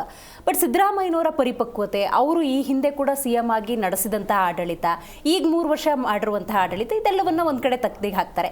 ಇನ್ನೊಂದು ಕಡೆ DK ಶಿವಕುಮಾರ್ ಅವರು ಅಂದ್ಕೊಂಡಾಗ ಒಂದು ಇಲಾಖೆ ನಿಭಾಯಿಸೋದು ಬೇರೆ, ಒಂದು ರಾಜ್ಯವನ್ನು ನಿಭಾಯಿಸೋದು ಬೇರೆ. ಆ ಪರಿಪಕ್ವತೆ ಇನ್ನೂ ಬರಬೇಕು ಅಂತ ಏನಾದರೂ ಪೋಸ್ಟ್ಪೋನ್ ಆಗ್ತಿದೆಯಾ ಹೆಂಗೆ? ನೋಡಿ, ಫಸ್ಟ್ ಆಫ್ ಆಲ್ ಇಲ್ಲಿ ಇಷ್ಟೊತ್ತು ಚರ್ಚೆ ಮಾಡ್ತಿದ್ರಲ್ಲ, ಇದು ಅಭಿವೃದ್ಧಿ ವಿಷಯಗಳ ಬಗ್ಗೆ ಯಾರು ಮಾಡಿದರೆ ಯಾರು ಬಿಟ್ಟಿರಲಿ ಅಂತ ಚರ್ಚೆ ಮಾಡೋ ವಿಷಯ ಅಲ್ಲ. ಈಗ ನಾವು ಚರ್ಚೆ ಮಾಡ್ತಿರೋದು ನಾಯಕತ್ವ ಬದಲಾವಣೆ ವಿಷಯ. ಈ ಪೊಲಿಟಿಕಲಿ ಯಾರು ಸರಿ ಯಾರು ತಪ್ಪು ಅಂತ ಚರ್ಚೆ ಮಾಡಬೇಕು, ನಂಬರ್ 1. ನಂಬರ್ 2, ಈಗ ನೀವು ಹೇಳಿದ್ರಲ್ಲ ಹೈಕಮಾಂಡ್ ನಿರ್ಧಾರ ಮಾಡೋದು, ಹೈಕಮಾಂಡ್ಗೆ ಸ್ವತಂತ್ರ ಇದೆ ಅಂತ, ಅದು ಪೂರ್ಣವಾಗಿ ಸತ್ಯ ಅಲ್ಲ, ತಪ್ಪದು. ಯಾಕೆಂದರೆ ಮುಖ್ಯಮಂತ್ರಿ ಯಾರಾಗಬೇಕು ಅನ್ನೋದನ್ನ ಕೇವಲ ಹೈಕಮಾಂಡ್ ಮಾತ್ರ ನಿರ್ಧಾರ ಮಾಡೋಕ್ಕಾಗಲ್ಲ, ಶಾಸಕರು ಕೂಡ ನಿರ್ಧಾರ. ಜನ, ಈಗ ನಾನು KR ಪೇಟೆಯ ಮತದಾರ, KR ಪೇಟೆಯ ಜನಪ್ರತಿನಿಧಿ ಯಾರು ಇರಬೇಕು ಅಂತ ನಾನು ಸೆಲೆಕ್ಟ್ ಮಾಡ್ತೀನಿ. ನನ್ನ ಪ್ರತಿನಿಧಿ ಈ ರಾಜ್ಯದ ಮುಖ್ಯಮಂತ್ರಿ ಯಾರು ಇರಬೇಕು ಅಂತ ಸೆಲೆಕ್ಟ್ ಮಾಡ್ತೇನೆ. ಸೊ ಅಲ್ಟಿಮೇಟ್ಲಿ ಇದು ಜನರ ಆಯ್ಕೆ. ಸೊ ಶಾಸಕಾಂಗ ಪಕ್ಷದಲ್ಲಿ ಆಯ್ಕೆ ಆಗಬೇಕು, ಹೈಕಮಾಂಡ್ ಮಟ್ಟದಲ್ಲಿ ಅಲ್ಲ. ಹಿಂದೆ 1970 ಯಾವ್ಯಾವಾಗ ಈ ಮುಖ್ಯಮಂತ್ರಿಗಳನ್ನು ಹೆಂಗೆ ಚೇಂಜ್ ಮಾಡಿದ್ದಾರೆ ಅಂತ ಹೇಳ್ತೀನಿ. 1978ರಲ್ಲಿ ಮೊದಲ ಬಾರಿಗೆ ದೇವರಾಜ ಅರಸು ತೆಗೆದ್ರು, ಗುಂಡೂರಾಯರನ್ನ ಮುಖ್ಯಮಂತ್ರಿ ಮಾಡಿದರು. ಅದು ಆಗ ತೆಗೆದಿದ್ದು ಇಂದಿರಾ ಗಾಂಧಿಯವರು. ಯಾಕೆಂದರೆ ದೇವರಾಜ ಅರಸು ಅವರು ಇಂದಿರಾ ಗಾಂಧಿಯವರ ಅವಕೃಪೆಗೆ ಒಳಗಾಗಿದ್ರು, ಆ ಕಾರಣಕ್ಕೋಸ್ಕರ ತೆಗೆದ್ರು. ಅದಾದಮೇಲೆ 1990ರಲ್ಲಿ ಇದೇ ಥರ ವೀರೇಂದ್ರ ಪಾಟೀಲ್ ಅವರನ್ನು ತೆಗೆದ್ರು. ಅಲ್ಲಿ ಅದಕ್ಕೊಂದು ಬೇರೆ ಕಾರಣವೂ ಇದೆ. ವೀರೇಂದ್ರ ಪಾಟೀಲ್ ಅವರಿಗೆ ತುಂಬ ಮಾತಾಡೋಕ್ಕಾಗದೇ ಇರುವಂಥಷ್ಟು ಸಮಸ್ಯೆ ಇತ್ತು, ಅದರಿಂದ ತೆಗೆದ್ರು ಅಂತ. ಬಟ್ ತೆಗೆದಿದ್ದ ರೀತಿ ಸರಿ ಇಲ್ಲ. ತೆಗೆದಿದ್ದು ಆ್ಯಕ್ಚುಲಿ ಸರಿ, ಅವರು ಅಸಮರ್ಥ ಅಂತ ಇದ್ದರೆ ತೆಗಿಬೇಕಿತ್ತು, ತೆಗೆದ್ರು. ತೆಗೆದ ರೀತಿ ಸರಿ ಇಲ್ಲ. 1990ರಲ್ಲಿ ಅದು ತೆಗೆದಿದ್ದು ಮಾಜಿ ಪ್ರಧಾನಿ ರಾಜೀವ್ ಗಾಂಧಿ. ಅದಾದಮೇಲೆ 92ರಲ್ಲಿ ಬಂಗಾರಪ್ಪ ಅವ್ರನ್ನೂ ತೆಗೆದರು. ಅದು ತೆಗೆದಿದ್ದು ಮಾಜಿ ಪ್ರಧಾನಿ PV ನರಸಿಂಹರಾವ್. ನೋಡಿ, ಈಗ ಆ ಪರಿಸ್ಥಿತಿ ಇಲ್ಲ. ನನ್ನ ಪ್ರಕಾರ BJPಲೂ ಇಲ್ಲ. ಮೋದಿ, ಅಮಿತ್ ಶಾ ಅವರೆಲ್ಲ ಎಷ್ಟೆಲ್ಲ ದೇಶ ಮೀರಿಸಿದ ನಾಯಕರು ಅಂತ ಅಂದ್ಕೊಂಡ್ರು ಕೂಡ ಅವರು ಅಷ್ಟು ಸುಲಭಕ್ಕೆ ಮಾಡೋಕ್ಕಾಗಲ್ಲ. ಮಾಡಿದ್ದಿದ್ರೆ ಯಡಿಯೂರಪ್ಪ ಅವ್ರನ್ನ ಅಷ್ಟು ದಿನ ಉಳಿಸ್ಕೊತಿರಲಿಲ್ಲ. ಈಗಲೂ ಯಡಿಯೂರಪ್ಪ ಅವ್ರನ್ನ ಆ ವರ್ಚಸ್ಸಿಂದ ಆಚೆ ಬರಲಿಕ್ಕೆ ಆಗ್ತಿಲ್ಲ.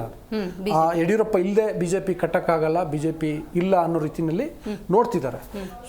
ಈಗ ಕಾಂಗ್ರೆಸ್ ಹೈಕಮಾಂಡ್ ಕೂಡ ಹಂಗೆ ನೋಡ್ತಿಲ್ಲ, ನೋಡ್ಲಿಕ್ಕೆ ಸಾಧ್ಯನೂ ಇಲ್ಲ. ಈಗಿನ ಪರಿಸ್ಥಿತಿನೇ ಹಂಗಿಲ್ಲ. ನಾನು ಅದನ್ನ ಹೇಳ್ತಿರೋದು, ಮೋದಿ ಮತ್ತು ಅಮಿತ್ ಶಾ ಅವರಿಂದನೇ ಸಾಧ್ಯ ಇಲ್ಲ ಅಂದರೆ ಈಗಿನ ಕಾಂಗ್ರೆಸ್ಸಿಂದ ಸಾಧ್ಯನಾ? ಸಾಧ್ಯ ಇಲ್ಲ. ಯಾವ ಪಕ್ಷದಿಂದನೂ ಸಾಧ್ಯ ಇಲ್ಲ. ಸೊ ಈಗ ಯಾರು ಸೂಕ್ತ, ಯಾರು ಅಸಮರ್ಥ ಅನ್ನೋದನ್ನ ನೋಡಿಯೇ ನಿರ್ಧಾರ ಮಾಡಬೇಕು. ಮಾಡ್ತಿರೋ ರೀತಿ ಸರಿ ಇಲ್ಲ ಅಷ್ಟೇ ಕಾಂಗ್ರೆಸ್ ಹೈಕಮಾಂಡ್. ಖಂಡಿತ. ನಾನು ನಿಮ್ಗೆ ಆಗಲೇ ಒಂದು ಹೇಳಿದೆ, ಅಂದರೆ ಅವರು ಅಫ್ಕೋರ್ಸ್ ಅದು ಅವರ ಆಂತರಿಕ ವಿಷಯ. ಅವ್ರು ಏನು ಬೇಕಾದ್ರೂ ತೀರ್ಮಾನ ಮಾಡಲಿ.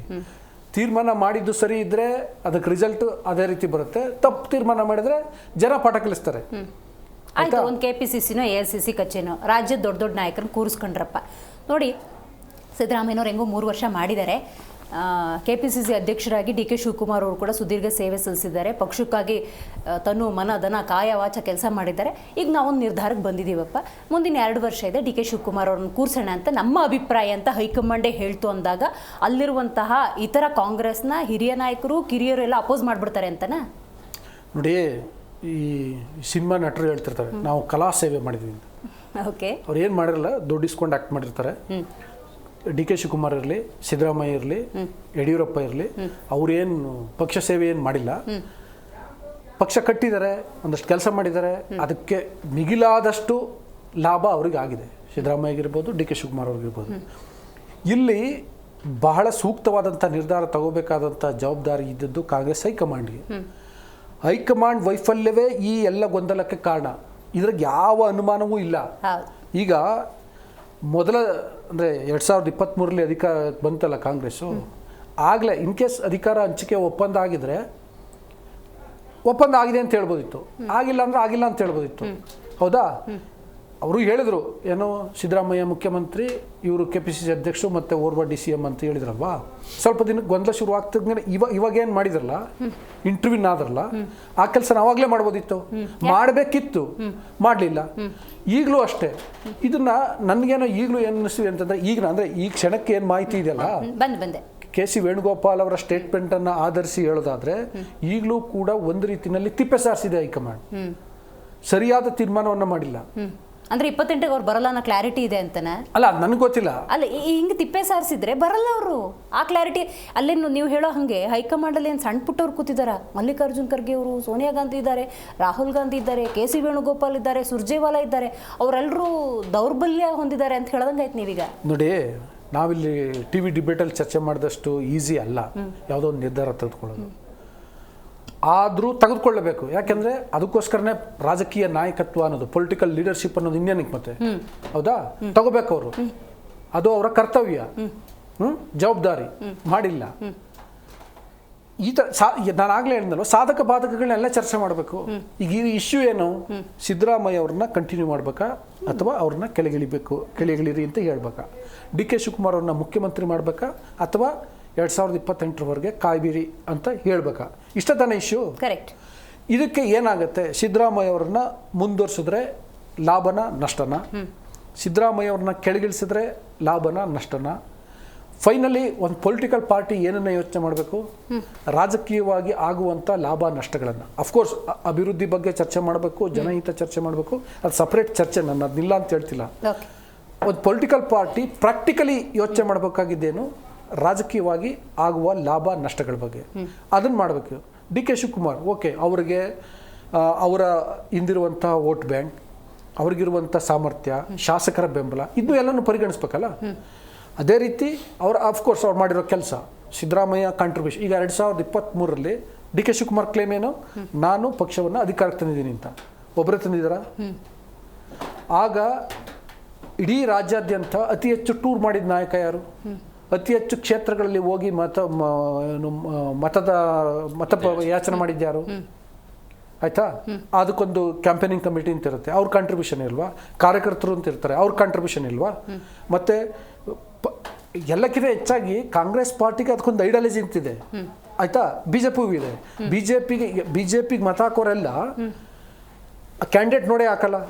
ಕೆಲವರು ಕ್ಯಾಂಡಿಡೇಟ್ ನೋಡಿ ಹಾಕ್ತಾರೆ, ಕೆಲವರು ಕ್ಯಾಂಡಿಡೇಟ್ ಮತ್ತೆ ಜಾತಿ ಯಾವುದು ಅಂತ ನೋಡಿ ಹಾಕ್ತಾರೆ, ಕೆಲವರು ಪಕ್ಷ ಯಾವುದು ಮತ್ತೆ ಅದರ ಸಿದ್ಧಾಂತ ಏನು ಅಂತ ಹಾಕ್ತಾರೆ. ಸೊ ಕಾಂಗ್ರೆಸ್ಗೆ ಅದರದೇ ಆದಂಥ ವೋಟ್ ಬೇಸ್ ಇದೆ, ಬಿಜೆಪಿಗೆ ಅದರದೇ ಆದಂಥ ವೋಟ್ ಬೇಸ್ ಇದೆ, JDSಗೆ ಅದರದೇ ಆದಂಥ ಮತದಾರರಿದ್ದಾರೆ, ಅವ್ರದ್ದೆಲ್ಲರದ್ದು ಕಾಂಟ್ರಿಬ್ಯೂಷನ್ ಇರ್ತದೆ. ಸೊ ಎಲ್ಲವೂ ಕೂಡ ಒಂದು ಪೊಲಿಟಿಕಲ್ ಪಾರ್ಟಿಗೆ ಚುನಾವಣೆಯಲ್ಲಿ ಹೇಗೆ ಪೂರಕವಾಗಿ ಸ್ಪಂದಿಸುತ್ತೆ ಅಥವಾ ಏನು ವ್ಯತಿರಿಕ್ತವಾಗುತ್ತಾ ಅನ್ನೋದನ್ನ ನೋಡಿ ನಿರ್ಧಾರ ಮಾಡಬೇಕಾಗುತ್ತೆ. ಇದು ಸ್ವಲ್ಪ ಟಫ್ ಎಕ್ಸಸೈಸ್, ಬಟ್ ಆದರೆ ಮಾಡಬೇಕಾಗಿತ್ತು ಕಾಂಗ್ರೆಸ್ ಹೈಕಮಾಂಡ್. ಇನ್ನು 2 ವರ್ಷ ಇದನ್ನು ಜೀವಂತವಾಗಿಟ್ರೆ ಡೌನ್ಫಾಲ್ ಆಫ್ ಕಾಂಗ್ರೆಸ್ ಅಲ್ವಾ? ನೋಡಿ, ಆ್ಯಕ್ಚುಲಿ ಕಾಂಗ್ರೆಸ್ ಇನ್ನೊಂದು ಇದೇ ಥರದ ಸಮಸ್ಯೆ ಇದೆ. ಕಾಂಗ್ರೆಸ್ ಮೊದಲಿಂದ ನಾನು ನಿಮ್ಗೆ ಅವಾಗಲೇ ಅದಕ್ಕೆ ಹೇಳಿದ್ದು 78, 90 ಆ್ಯಂಡ್ 92 ಎಕ್ಸಾಂಪಲ್ಸ್ ಯಾಕೆ ಹೇಳಿದೆ ಅಂದರೆ, ಆಗ ಖಂಡಿತಕ್ಕೂ ವೀರೇಂದ್ರ ಪಾಟೀಲ್ ಅವರು ಸಕ್ರಿಯವಾಗಿ ರಾಜಕಾರಣ ಮಾಡಲಿಕ್ಕೆ ಸಾಧ್ಯ ಇರ್ತಿರ್ಲಿಲ್ಲ. ಬದಲಾವಣೆ ಮಾಡಬೇಕಾಗಿತ್ತು, ಬದಲಾವಣೆ ಮಾಡಿದ ರೀತಿ ಸರಿ ಇಲ್ಲ. ಈಗಲೂ ಕಾಂಗ್ರೆಸ್ ಹೈಕಮಾಂಡ್ ಏನೋ ಒಂದು ತೀರ್ಮಾನ ಮಾಡಬೇಕು. ಈಗ ಮಾಡಿರೋದು ಇದೆಯಲ್ಲ, ನಾಯಕತ್ವ ಬದಲಾವಣೆ ಒಂದೇ ಇಲ್ಲ. ನನಗೆ ಜ್ವರ ಇದೆ ಅಂತ ನಾನು ಹೋಗಿ ಡಾಕ್ಟರ್ ಹತ್ರ ಹೋಗಿ ಏನೋ ಟ್ರೀಟ್ಮೆಂಟ್ ತೊಗೊಂಡ್ರೆ ನಾನು ಹುಷಾರಾಗ್ತೀನಿ. ನಾನೇ ಅನ್ಕೊಂಡ್ಬಿಟ್ರೆ ನನಗೆ ಜ್ವರನೇ ಇಲ್ಲ ಅಂತಂದರೆ ಟ್ರೀಟ್ಮೆಂಟ್ ಇದು ಹುಷಾರಾಗೋದು ಹೆಂಗೆ ಬಂತು? Right, got it. ದರ್ಶನ್ ಅವರೇ, ಇನ್ನೂ 2 ವರ್ಷ ಇದೇ ಚರ್ಚೆ ಆಗೋದ್ರಲ್ಲಿ ಡೌಟ್ ಇಲ್ಲ ಅಂತ ಅನ್ಸುತ್ತೆ. ಸುದ್ದಿಗೋಷ್ಠಿ ಆದಮೇಲೆ ಬಂದಿರುವಂಥ ಮಾಹಿತಿಯ ಪ್ರಕಾರ ನೋಡೋದಾದರೆ, ಒಂದು ಪಕ್ಷ ಕ್ಲಾರಿಟಿ ಸಿಕ್ಕಿತ್ತು ಅನ್ನೋದಾದರೆ, ನಾಳೆಯಿಂದ ಕಡೆ ಪಕ್ಷ ಎಲ್ಲ ಕೂಡ ಆ್ಯಕ್ಟಿವ್ ಆಗಿ ಈ ವಿಷಯನ ಬದಿಗಿಟ್ಬಿಟ್ಟು ಆಡಳಿತದ ಬಗ್ಗೆ ಮಾತ್ರ ಗಮನ ಹರಿಸಬೇಕು. ಸಾಧ್ಯನಾ? ಡೇ ಫಸ್ಟಿಂದ ನಾವು ಆಡಳಿತದ ಬಗ್ಗೆನೇ ಗಮನ ಹರಿಸಿದ್ದೀವಿ. ಅದರಲ್ಲಿ ಯಾವುದೇ ರೀತಿಯಾದಂಥ ಅನುಮಾನ ಬೇಡ. ಒಂದು ಚಿಕ್ಕದೊಂದು ಪದ ಹೇಳಿದ್ದಾರೆ ಮೇಡಮ್, ಆಳುವ ನಾಯಕ ವ್ಯಾಪಾರಿಯಾದರೆ ಜನ ಬಿಕಾರಿ ಅನ್ನೋ ಪದವನ್ನು BJP ವಕ್ತಾರ ಹೇಳಿದ್ದು. ಇವತ್ತು ಇಂಡಿಯನ್ ಏರ್ಲೈನ್ಸ್ ಆಗಿರ್ಬೋದು, LIC ಆಗಿರ್ಬೋದು, BSNL ಆಗಿರ್ಬೋದು, ಬಂದರು ಆಗಿರ್ಬೋದು, ರೈಲ್ವೆ ಆಗಿರ್ಬೋದು, ವಿಮಾನ ನಿಲ್ದಾಣಗಳಾಗಿರ್ಬೋದು, ಇನ್ಕ್ಲೂಡಿಂಗ್ ಆ ಕೋವಿಡ್ ಬಂದಾಗ ಅವ್ನು ಪೂನಾವಾಲ್ನ ಉದ್ಧಾರ ಮಾಡೋದಾಗಿರ್ಬೋದು, ಅದಾನಿ ಅಂಬಾನಿ ಕಂಪ್ನಿಗಳನ್ನ ಉದ್ಧಾರ ಮಾಡ್ಕೊಂಡು ಇವತ್ತಿನ ಪರಿಸ್ಥಿತಿಗೆ ವ್ಯಾಪಾರೀಕರಣದಲ್ಲಿ ಮಾನ್ಯ ಮೋದಿಯವರು ಇದ್ದು ಜನರನ್ನ, ಈ ದೇಶದ ಜನರನ್ನ ಬಿಕಾರಿ ಮಾಡಿದ್ದಾರೆ. JDSನವರು ಇನ್ನೊಂದೇನೋ ನಾವು ಕನ್ನಡಿ ಮುಖ ನೋಡ್ಕೊಂಡ್ರೆ ಶೇಮ್ ಆಗ್ಬೇಕಂತ ಕುಮಾರಸ್ವಾಮಿ ಅವರು ಕನ್ನಡಿಯಲ್ಲಿ ಮುಖ ನೋಡ್ಕೊಂಡ್ರೆ ಕರ್ನಾಟಕಕ್ಕೆ ಒಂದು ಉದ್ಯೋಗ ತಂದಿಲ್ಲ, ಕರ್ನಾಟಕಕ್ಕೆ ಒಂದು ಕೈಗಾರಿಕೆ ತಂದಿಲ್ಲ. ಆ ಶೇಮ ಕೇಂದ್ರ ಸಚಿವರಿಗೆ ಆಗ್ಬೇಕು ಮೇಡಮ್. ಯದುಕುಮಾರ್ ಗೌಡ್ರೆ, ಮೀಟಿಂಗ್ ಆದಮೇಲೆ ಸುದ್ದಿಗೋಷ್ಠಿಯಲ್ಲಿ KC ವೇಣುಗೋಪಾಲ್ ಅವರು ಹೇಳಿದ ಮೇಲೆ ಸಿದ್ದರಾಮಯ್ಯನವರು ತಮ್ಮ ಆಪ್ತ ಸಚಿವರ ಜೊತೆ ಒಂದು ಮೀಟಿಂಗ್ ಮಾಡ್ತಾ ಇದ್ದಾರೆ. ರಾಹುಲ್ ಗಾಂಧಿ ಅವರು ಕೊಟ್ಟಿರುವಂಥ ಆಫರ್ಸ್ನ ಡಿಸ್ಕಷನ್ ಆಗ್ತಾ ಇದೆ. ಯಾಕೆಂದ್ರೆ ನಮ್ಗೆಲ್ಲರೂ ಗೊತ್ತಿದ್ದಂಗೆ politics is art of possibilities. ಏನ್ ಪಾಸಿಬಿಲಿಟೀಸ್ ಅವ್ರು ಡಿಸೈಡ್ ಮಾಡ್ಕೊಬಹುದು. ಅವ್ರಿಗೆ ಹೇಳ್ತಾ ಇದ್ದಾರೆ ಅವಾಗಲೇ there are lot of differences ಅಂತ. ಲಾಟ್ ಆಫ್ ಡಿಫರೆನ್ಸಸ್ ಅಲ್ಲ, ಓನ್ಲಿ ಡಿಫರೆನ್ಸಸ್ ಇರುವಂತದ್ದು ಕಾಂಗ್ರೆಸ್ ನಲ್ಲಿ ಇದು ಮಾಡುವಂತದ್ದು. ಆಮೇಲೆ ರೋಚಕತೆ ಬಗ್ಗೆ ಮಾತಾಡ್ತಾರೆ, ರೋಚಕತೆ ಇರಬೇಕು ಅಂತ. ರೋಚಕತೆ ಇರ್ಬೇಕಾದ್ರೆ ನಾವೇನು ಪತ್ತೆದಾರಿ ಕಾದಂಬರಿ ಓದ್ತಾ ಇಲ್ಲ, ಪತ್ತೆದಾರಿ ಚಿತ್ರ ನೋಡ್ತಾ ಇಲ್ಲ. ರಾಜ್ಯದ ಜನ ಆಡಳಿತ ಯಂತ್ರ ಹೇಗೆ ನಡೀತಾ ಇದೆ ಅನ್ನೋದು ನೋಡ್ತಾ ಇರುವಂತದ್ದು. ಮತ್ತೆ ಸರ್ ಹೇಳ್ತಾ ಇರ್ಬೇಕಾದ್ರೆ ಸೇವೆ ಬಗ್ಗೆ ಒಂದು ಹೇಳಿದ್ರು, ಎಲ್ಲರೂ ಸೇವೆ ಅಂತಲ್ಲ, ಅದು ತಪ್ಪು. ಐ ಅಬ್ಜೆಕ್ಟ್ ಇಟ್ ಅಂತಲ್ಲಿ ಕಲಾ ಸೇವೆ ಮಾಡುವಂತ ಮಹಾನುಭಾವರು ಹಿಂದಿನ ಸರ್ಕಾರಗಳಲ್ಲೂ ಈಗಿನ ಸರ್ಕಾರಗಳಲ್ಲೂ ಆ ಕಲಾ ಸೇವೆ ಮಾಡುವಂತ ಎಲ್ಲರೂ ಮಹಾನ್ ಭಾವರನ್ನ ಆರಾಧಿಸದೆ ಅವ್ರಿಗೊಂದು ಪ್ರಶಸ್ತಿಯನ್ನು ಇದು ಮಾಡಿದ್ದೆ. ಅದನ್ನ ನಾವು ಇದು ಮಾಡಬಾರ್ದು ಅನ್ನೋದು. ನಾ ಹೇಳೋದೇನು ಅಂತಂದ್ರೆ, ವರ್ಡ್ ಇಸ್ ಅ ವರ್ಡ್ ಅಂತ ತಾವು ಹೇಳಿದಂಥದ್ದಕ್ಕೆ ನೀವು ಹೇಳಿದಂಥದ್ದು ಇವಾಗ ಹೇಳ್ಬೇಕಾಗಲ್ಲ, ನೀವೇನು ನುಡಿದ್ರಿ ಇದು ಮಾಡಿರಿ ಅಂತ. ಒಂದೇ ಒಂದು ಇದು ಹೇಳ್ತೀನಿ ಮೇಡಮ್, ಮೊನ್ನೆ ಸಮಾಜ ಕಲ್ಯಾಣ ಇಲಾಖೆಯ ವಸತಿ ಶಾಲೆಗಳಲ್ಲಿ 1939 ವಸತಿ ಶಾಲೆಗಳಿದೆ. ಅದಕ್ಕೆ 370 ಕೋಟಿ ಅನುದಾನ ಬರಬೇಕಾಗಿತ್ತು, ಬಂದಿಲ್ಲ. ಅವ್ರಿಗೆ ಊಟದ ವ್ಯವಸ್ಥೆ ಇಲ್ಲ, ಯಾವುದೇ ಒಂದು ಮೂಲ ಸೌಕರ್ಯ ಇಲ್ಲ. ಆ ವಿದ್ಯಾರ್ಥಿಗಳು ಸಮಾಜ ಕಲ್ಯಾಣ ಇಲಾಖೆಯವರು ವ್ಯಥೆ ಪಡ್ತಾ ಇದ್ದಾರೆ. ಇವ್ರು ಯಾವ ಸರ್ಕಾರನೂ ಏನು ಇದು ಮಾಡ್ತಾ ಇಲ್ಲ. ಅವ್ರ ಬಗ್ಗೆ ಒಂದು ಅರ್ಥ ಆಗದಿರೋದು, ಈಗ ನೀವು ಬಹಳ ಒಳ್ಳೇದು ರಾಜ್ಯದ ಅಭಿವೃದ್ಧಿ ಬಗ್ಗೆ ಚರ್ಚೆ ಮಾಡಿದ್ರೆ ಮಾಡಿ, ಬಟ್ ಇದು ನಾಯಕತ್ವ ಬದಲಾವಣೆ ಮತ್ತೆ ಪೊಲಿಟಿಕಲ್ ಅನ್ಸರ್ಟನಿಟಿ. ಸರ್, ಹಾಗಾದ್ರೆ ನಾವು ರಾಜಕೀಯ ಕ್ಷೇತ್ರದಲ್ಲೂ ಕೂಡ ಎಂತೆಂತ ಮಹಾನುಭಾವರು ಅವ್ರನ್ನ ನಾವು ಸೇವೆ ಅಂತ ಪರಿಗಣಿಸಿಲ್ವಾ ಸರ್? ಅಲ್ಲಿ ಲಾಲ್ ಬಹದ್ದೂರ್ ಶಾಸ್ತ್ರಿಗಳ ಇವತ್ತು ರಿಷಿಕ್ ಅವರೇ, ಈಗ ಸಿದ್ದರಾಮಯ್ಯನವ್ರು ಸೇಫಾ, DK ಶಿವಕುಮಾರ್ ಮಿಸ್ ಮಾಡ್ಬಿಟ್ಟೆ ನಾನು. ಹೇಳಿ ಸರ್. ಮೇಡಮ್, ರಾಜಕೀಯದ ಇದಂತ ಹೇಳ್ತಾ ಇರ್ಬೇಕಾದಾಗ ಯಾಕೆ ಅಂತ ಅಂದ್ರೆ, ನಾನು ಕೇರಳದ ಒಂದೇ ಒಂದು ಎಕ್ಸಾಂಪಲ್ ಕೊಟ್ಬಿಡ್ತೀನಿ. KC ವೇಣುಗೋಪಾಲ್ ಮುಖ್ಯಮಂತ್ರಿ ಆಗ್ಬೇಕಂತ ತುಂಬಾ ಹೈಕಮಾಂಡ್ ಇದನ್ನ ಚಾಯ್ಸ್ ಅಂತ ಇದ್ರು. ಅಲ್ಲಿನ ವಿ ಡಿ ಸತೀಶನ್ ಹೇಳಿದ್ರು ಫರ್ಗೆಟ್ ವೈನಾಡ್ ಅಂತ. ಯಾವಾಗ ಫರ್ಗೆಟ್ ವೈನಾಡ್ ಅಂತ ಹೇಳಿದ್ರು ಕೆ.ಸಿ. ವೇಣುಗೋಪಾಲ್ ಹಿಂದಕ್ಕೆ ಹೋದ್ರು, ವಿ ಡಿ ಸತೀಶನ್ ಮುಂದೆ ಬಂದ್ರು. ಇವತ್ತು ಏನು IUML ಏನಿದೆ 22 ಕ್ಷೇತ್ರ ಗೆದ್ದಿರೋಂಥದ್ದು, ಅದು ಇವತ್ತು ಕೇಂದ್ರ ಸರ್ಕಾರ ನಡೆಸ್ತಾ ಇದೆ. ಅದೇ ರೀತಿಗೆ it may be arm twisting for ಸಿದ್ದರಾಮಯ್ಯನ ಆಗ್ಬೋದು, ಇಲ್ಲ ಡಿ ಕೆ ಶಿವಕುಮಾರ್ಗೂ ಆಗ್ಬೋದು. ಫರ್ಗೆಟ್ ಕರ್ನಾಟಕನೋ forget whatever it is ಅಂತ ಹೇಳುವಂಥದ್ದು. ಇದನ್ನ ನಾನು ಹೇಳ್ಬೇಕಂತದ್ದು. ಯಾರು ಸೇಫ್ ಮೇಡಮ್? ಒಂದಂತೂ ನಿಜ, ಕರ್ನಾಟಕ ಅನ್ಸೇಫ್ ಕಾಂಗ್ರೆಸ್ ಆಡಳಿತ ಪಕ್ಷದಲ್ಲಿ. ಇನ್ನ ಅಲ್ಲಿ ಕುತ್ಕೊಂಡಂತ ನೋಡಿದಾಗ, ಈಗ ಸುಮ್ಮನೆ ಉದಾಹರಣೆ ಹೇಳೋದಾದ್ರೆ, ಸನ್ಮಾನ್ಯ ಸಿದ್ದರಾಮಯ್ಯನವರು ಕುತ್ಕೊಂಡಿದ್ದ ಟೇಬಲ್ ಮೇಲೆ ಎಷ್ಟು ಪ್ಲೇಟ್ಸ್ ಇತ್ತು ಅಂತ ನಾವು ಎಣಿಸೋದಾದ್ರೆ, ಸನ್ಮಾನ್ಯ ಸಿದ್ದರಾಮಯ್ಯನವರು ಸೇಫ್. ಸೊ ಇನ್ನು 2 ವರ್ಷ ಅವರೇ ಇರ್ತಾರೆ. ಮೇಡಮ್ ಅವ್ರು ಕುತ್ಕೊಂಡಿದ್ರು ನೋಡಿ, ಈಗ ಅವ್ರ ಟೇಬಲ್ ಅಲ್ಲಿ ಎಷ್ಟು ಜನ ಶಾಸಕರು ಕುತ್ಕೊಂಡಿದ್ರು, ಎಷ್ಟು ಬ್ರೇಕ್ಫಾಸ್ಟ್ ಟೇಬಲ್ ಇರೋದು ಪ್ಲೇಟ್ಸ್ಗಳಿದ್ವು. ಸೊ ಅದರಲ್ಲೇ ಅರ್ಥ ಆಗುತ್ತೆ. ಸೊ ಹೈಕಮಾಂಡ್ ಕ್ರಿಸ್ಟಲ್ ಕ್ಲಿಯರ್ ಆಗಿ ಹೇಳಿದೆ. ಅಲ್ಲ, ಹಿಂಗೇನಾರು ಆಗ್ಬೋದಾ? ಈಗ ಸಿದ್ದರಾಮಯ್ಯನವ್ರಿಗೆ ಒಂದು ಆಫರ್ ಕೊಟ್ಟು ರಾಹುಲ್ ಗಾಂಧಿ, ನೀವು ರಾಷ್ಟ್ರ ರಾಜಕಾರಣಕ್ಕೆ ಬಂದು ಇಲ್ಲಿ ಡಿ ಕೆ ಶಿವಕುಮಾರ್, ಅದು ನೆಕ್ಸ್ಟ್ ಟರ್ಮ್ಗೆ 100% ಆಗುತ್ತೆ. ಸನ್ಮಾನ್ಯ ಮಲ್ಲಿಕಾರ್ಜುನ್ ಖರ್ಗೆ ಅವರು ನೆಕ್ಸ್ಟ್ ರಿಟೈರ್ಡ್ ಆಗ್ತಾರೆ, ಅವರ ಜಾಗನ ಸನ್ಮಾನ್ಯ ಸಿದ್ದರಾಮಯ್ಯ ಅವರು ರಿಪ್ಲೇಸ್ ಮಾಡುವಂತದ್ದು. ಸೊ 2028ಗೆ ಏನಾದ್ರೂ ಕಾಂಗ್ರೆಸ್ ರಾಜ್ಯಸಭೆ ಸೀಟ್ ಬಿಟ್ಬಿಟ್ಟು ರಿಟೈರ್ಡ್ ಅಲ್ಲ, ನಾವು ಹೇಳ್ತಾರೆ ಬೇರೆ ಬೇರೆ ಸ್ಥಾನಮಾನಗಳು ಅಂತ ಹೇಳಿದ್ದು. ನಾವು ರಿಟೈರ್ಡ್ ಆದ್ರೆ ಅವರು ಪೊಲಿಟಿಕಲಿ ರಿಟೈರ್ಡ್ ಆಗ್ಬಿಡ್ತಾರೆ, ಬೇರೆ ಸ್ಥಾನಮಾನಗಳು ತಗೊಳ್ಳಿ. ನಾವು ಲಾಸ್ಟ್ ಒಂದೇ ಹೇಳೋದು ಅಂತಂದ್ರೆ, ನೋಡಿ 3 ವರ್ಷ ಆಯ್ತು, ದಯಮಾಡಿ ಇನ್ನು 1 ವರ್ಷ, ಲಾಸ್ಟ್ ವರ್ಷ ಅಂತೂ ಆಗಲ್ಲ, 1 ವರ್ಷ ಜನತೆಗೆ ಏನಾದ್ರು ಒಂದು ಅಭಿವೃದ್ಧಿ ಮಾಡಿ ಸ್ವಾಮಿ. ಓಕೆ, ಅಚ್ಚರಿಯ ಬೆಳವಣಿಗೆಯಲ್ಲಿ ದಲಿತ ಸಿಎಂ ಅನ್ನುವಂಥ ಕಾನ್ಸೆಪ್ಟ್ ಅಲ್ಲಿ ಏನಾದ್ರು ಡಿಸಿಷನ್ ಚಾನ್ಸಸ್ ಇದೆಯಾ? ಆ ಚಾನ್ಸಸ್ ಬಹಳ ಬಹಳ ಕಮ್ಮಿ. ಯಾಕೆಂದರೆ ನೋಡಿ, ಇಷ್ಟೆಲ್ಲ ಸಮಸ್ಯೆ ಆಗ್ತಿರೋದೇನು, ಡಿ ಕೆ ಶಿವಕುಮಾರ್ ಕೇಳ್ತಿರೋದ್ರಿಂದ, ಮತ್ತೆ ಅವ್ರು ಮಾತ್ರ ಇದು ಬಂದಿದ್ದಾರೆ. ಬದಲಾವಣೆ ಮಾಡಬೇಕು ಅಂತ ಕಾಂಗ್ರೆಸ್ ಹೈಕಮಾಂಡ್ ಯೋಚನೆ ಮಾಡಬೇಕು ಅಂದ್ರೆ because of D K Shivakumar ಯೋಚನೆ ಮಾಡಬೇಕು. ಇಲ್ಲಿದ್ರೆ ಮುಖ್ಯಮಂತ್ರಿ ಬದಲಾವಣೆ ಪ್ರಶ್ನೆನೇ ಇರಲ್ಲ. ಆಯ್ತಾ? ಅದಕ್ಕೆ ಸಿದ್ದರಾಮಯ್ಯ ಯೋಚನೆ ಯಾಕೆ ಬಂತು? ಸುಮ್ಮನೆ ಕೇಳೋರಲ್ಲ ಡಿ ಕೆ ಶಿವಕುಮಾರ್. ನೀವು ಹೇಳಿದಂಗೆ ಪ್ಲಾಂಟ್ ಮಾಡಕ್ ಆಗಲ್ಲ. ಈಗ ಒಂದು ಮಾತುಕತೆ ಆಗಿದ್ರೆ ಅವತ್ತು ಮಾತಾಡಿದ್ವಲ್ಲ ಅಂತ ಹೇಳ್ಬೋದೇ ಹೊರತು, ನಂತರ ಮಾತೇ ಆಗಿಲ್ಲ ಅಂದ್ರೆ ನಾನು ಯಾಕೆ ಅದನ್ನ ಮಾತಾಡ್ಲಿ? ಅಲ್ಲ, ನನಗೆ ಈಗಲೂ ಹಂಗೆ ಅನ್ನಿಸ್ತಿರೋದು, ಅಧಿಕಾರ ಹಂಚಿಕೆ ಒಪ್ಪಂದ ಆಗಿದ್ದಿದ್ರೆ ಇಲ್ಲಿವರೆಗೆ ಆ ಗುಟ್ಟಾಗಿ ಉಳಿಲಿಕ್ಕೆ ಸಾಧ್ಯನೇ ಇರಲಿಲ್ಲ. ಅಲ್ಲ, ಇನ್ನು ಹಿಂದೆ ಮುಂದೇನಾದ್ರು ಒಪ್ಪಂದಗಳಾದ್ರೂ ಒಂದು ಬಾಂಡಲ್ ಬರ್ಸ್ಕೊಳ್ಳೋದು ಒಳ್ಳೇದು. ಅವ್ರು ಏನು ಅದಕ್ಕೆ ಒಂದು ಲೀಗಲ್ ಸ್ಯಾಂಟಿಟಿ ಬೇಕಲ್ಲ, ಕರೆಕ್ಟ್, ಅದಿರಲ್ಲ. ಅಲ್ಟಿಮೇಟ್ಲಿ ಆ ಮಾತುಕತೆನೆ, ಬಟ್ ಆ ಮಾತುಕತೆಯೂ ಆಗಿಲ್ಲ ಅಂತ ನಾನು ಹೇಳೋದು. ಸೊ ಅದು ಸಮಸ್ಯೆ. ಈಗ ನೀವು ಹೇಳಿದ್ರಲ್ಲ ದಲಿತ ಮುಖ್ಯಮಂತ್ರಿ ವಿಷಯ, ಅದು ನೀವು ಹೇಳ್ದಂಗೆ ಭಾಳ ಅಚ್ಚರಿ ಆದಂಥ ಬೆಳವಣಿಗೆ ಆದರೆ ಮಾತ್ರ ಸಾಧ್ಯವೇ ಹೊರತು ಈಗಿರುವಂಥ ಪರಿಸ್ಥಿತಿಯಲ್ಲಿ ಅದು ಸಾಧ್ಯ ಇಲ್ಲ. ಕೂಲಿ ಕೇಳ್ತಿರೋರು ಸಂಖ್ಯೆ ಜಾಸ್ತಿ ಇದೆ. ಹೌದು, ಪರಮೇಶ್ವರ್ ಕೂಡ ಕೆಪಿಸಿಸಿ ಅಧ್ಯಕ್ಷರಾಗಿದ್ದರು. 2013ರಲ್ಲಿ ಪರಮೇಶ್ವರ್ ಕೆಪಿಸಿಸಿ ಅಧ್ಯಕ್ಷ ಆದಾಗ ರಾಜ್ಯದಲ್ಲಿ ಕಾಂಗ್ರೆಸ್ ಸರ್ಕಾರ ಬಂದಿತ್ತು. ಹಾಗಾಗಿ ಅವರು ಕೇಳ್ತಾರೆ, ಕೇಳೋದು ನ್ಯಾಯಸಮ್ಮತ ಕೂಡ. ಬಟ್ ಈಗ ನಾವು ಹಿಂದೆ ನಮ್ಮ ತಾತ ಹಂಗೆ ಮಾಡಿದ್ರು, ನಮ್ಮ ಅಪ್ಪ ಹಂಗೆ ಮಾಡಿದ್ರು ಅಂತಂದ್ರೆ ನಾನೇನು ಮಾಡಿದೆ ಅನ್ನೋದು ಮುಖ್ಯ ಆಗುತ್ತಲ್ಲ, ಈಗೇನು ಅಂತ ಅನ್ನೋದು ಮುಖ್ಯ ಆಗುತ್ತಲ್ಲ. ಹಂಗಾಗಿ ಡಿ ಕೆ ಶಿವಕುಮಾರ್ ಅವರು ಕೇಳೋದಕ್ಕೆ ಹೆಚ್ಚು ಬೆಲೆ ಇದೆ. ಅವತ್ತಿನ ಕೂಲಿ ಅವತ್ತು ತಗೊಳ್ಳೋದು ಸೇಫ್, ಡೆಫಿನೆಟ್ಲಿ ದಿನಗೂಲಿ. ರೈಟ್. ದರ್ಶನ್ ಅವರು, ರಿಷಿಕ್ ಅವರು, ಧರಣೇಶ್ ಅವರು, ಯದುಕುಮಾರ್ ಗೌಡ್ರು ಕಾರ್ಯಕ್ರಮದಲ್ಲಿ ಭಾಗಿಯಾಗಿದ್ದಕ್ಕಾಗಿ ಧನ್ಯವಾದಗಳು. ಅಬ್ಬಬ್ಬಾ, 3 ವರ್ಷಗಳಿಂದ ಚರ್ಚೆ ಮಾಡ್ತಾ ಇದ್ದೀವಿ. ಇವತ್ತು ಕೂಡ ಅದೇ ಚರ್ಚಾ ವಿಷಯ, ಕುರ್ಚಿ ಕದನ. ಇವತ್ತು ಕೂಡ ಅಂತ ಕ್ಲಾರಿಟಿ ಏನು ಸಿಕ್ಕಲಿಲ್ಲ. ಕೆ.ಸಿ. ವೇಣುಗೋಪಾಲ್ ಅವರು ಹೇಳ್ಬಿಟ್ರು, ಪರಿಷತ್ತು ರಾಜ್ಯಸಭೆ ಬಗ್ಗೆ ಅಷ್ಟೇ ಚರ್ಚೆ ಮಾಡಿದ್ದು ಅಂತ. ಹಾಗಾಗಿ ಇನ್ನೂ 2 ವರ್ಷಗಳ ಕಾಲ ಇದೇ ಗೊಂದಲ ಮುಂದುವರಿಯುತ್ತೆ. ಈ ಎಲ್ಲ ಬೆಳವಣಿಗೆಗಳ ನಡುವೆ ಸುದ್ದಿಗೋಷ್ಠಿ ಆದ ಮೇಲೆ ರಾಹುಲ್ ಗಾಂಧಿ ಅವರು ಕೊಟ್ಟಿರುವಂಥ ಆಫರ್ ಮೇಲೆ ಸಿದ್ದರಾಮಯ್ಯನವರು ತಮ್ಮ ಆಪ್ತ ಸಚಿವರ ಜೊತೆ ಏನೋ ಡಿಸ್ಕಷನ್ ಮಾಡ್ತಾ ಇದ್ದಾರಂತೆ. ಗೊತ್ತಿಲ್ಲ, ಏನು ಬೇಕಾದರೂ ಆಗ್ಬೋದು, ಬೆಳಗಾಗೋದ್ರೊಳಗೆ ಏನು ಬೇಕಾದರೂ ಆಗ್ಬೋದು, ಅಥವಾ ಇನ್ನೂ 2 ವರ್ಷ ಇದೇ ಮುಂದುವರಿಬಹುದು. ಬಟ್ ಇದು ಹಿಂಗೆ ಕಂಟಿನ್ಯೂ ಆದರೆ it is a biggest downfall of Congress ಅಂತ ಹೇಳ್ತಾ ಇವತ್ತಿನ ಕಾರ್ಯಕ್ರಮ ಮುಗಿಸೋಣ. ನೋಡ್ತಾ ಇರಿ ಜಿ ಕನ್ನಡ ನ್ಯೂಸ್, ಸತ್ಯದ ಸುದ್ದಿಯ ಜೀವಾಳ.